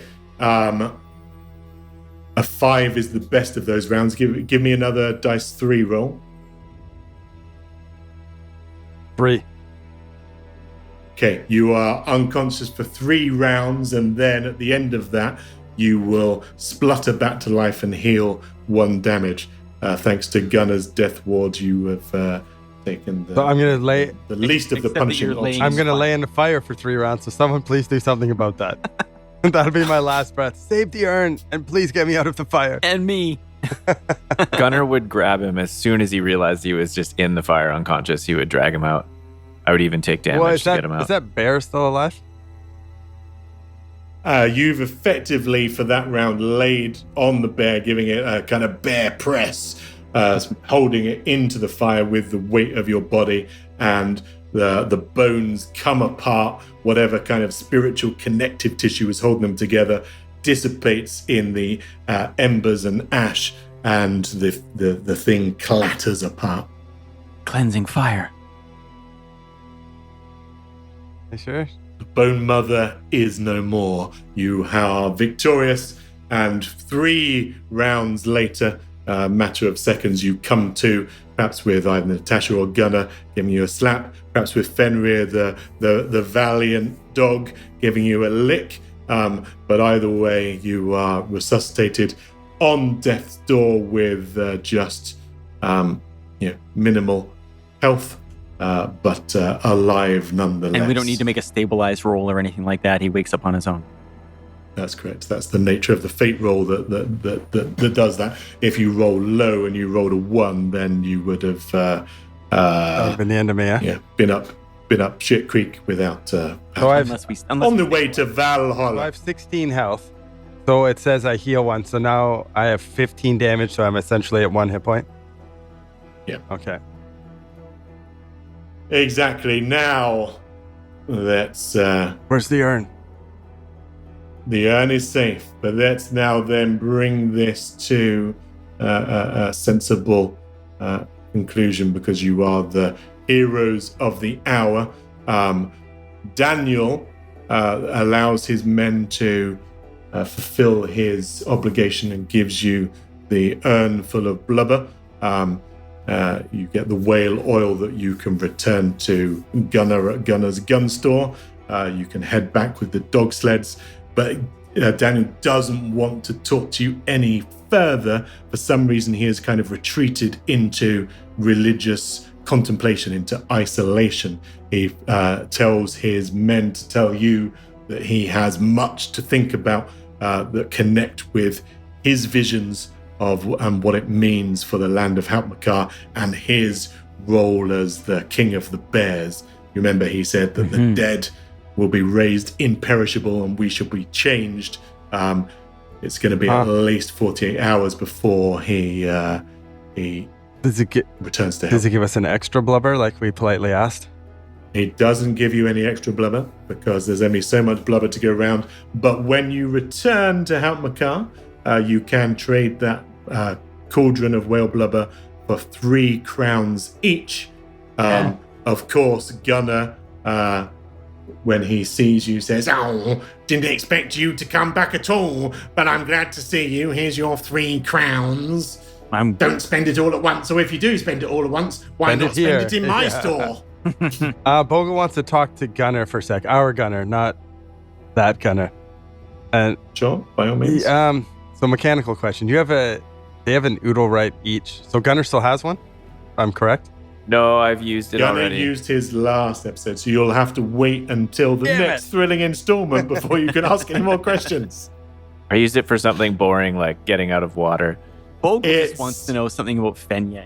Yeah, it It's does. just just a cliffhanger, and you'll have to wait until next time to find out how to effectively deal with Fenya's ashes, how to understand the riddle of the firefox in the sky, what it means for the town of Halpmakar, and indeed what it means for your own destiny. Have you unleashed something stupendous on this region? Is it all down to you, or are other forces at work? We'll have to wait to see. Until next time. I want to know now. Nice. Oh, that was fun. Incredible.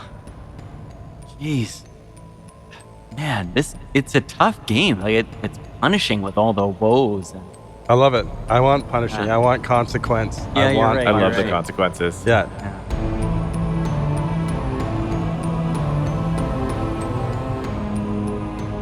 Thank you for listening to another episode from Actual Play Entertainment. Please rate us, review us, and subscribe. If you liked what you just heard, give us 5 stars and tell your friends.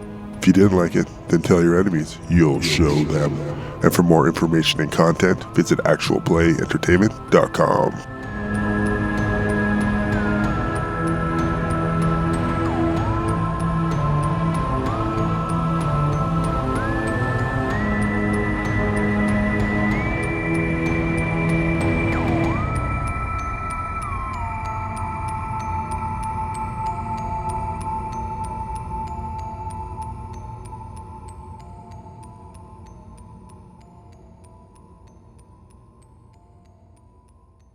Hey, I'm role playing here.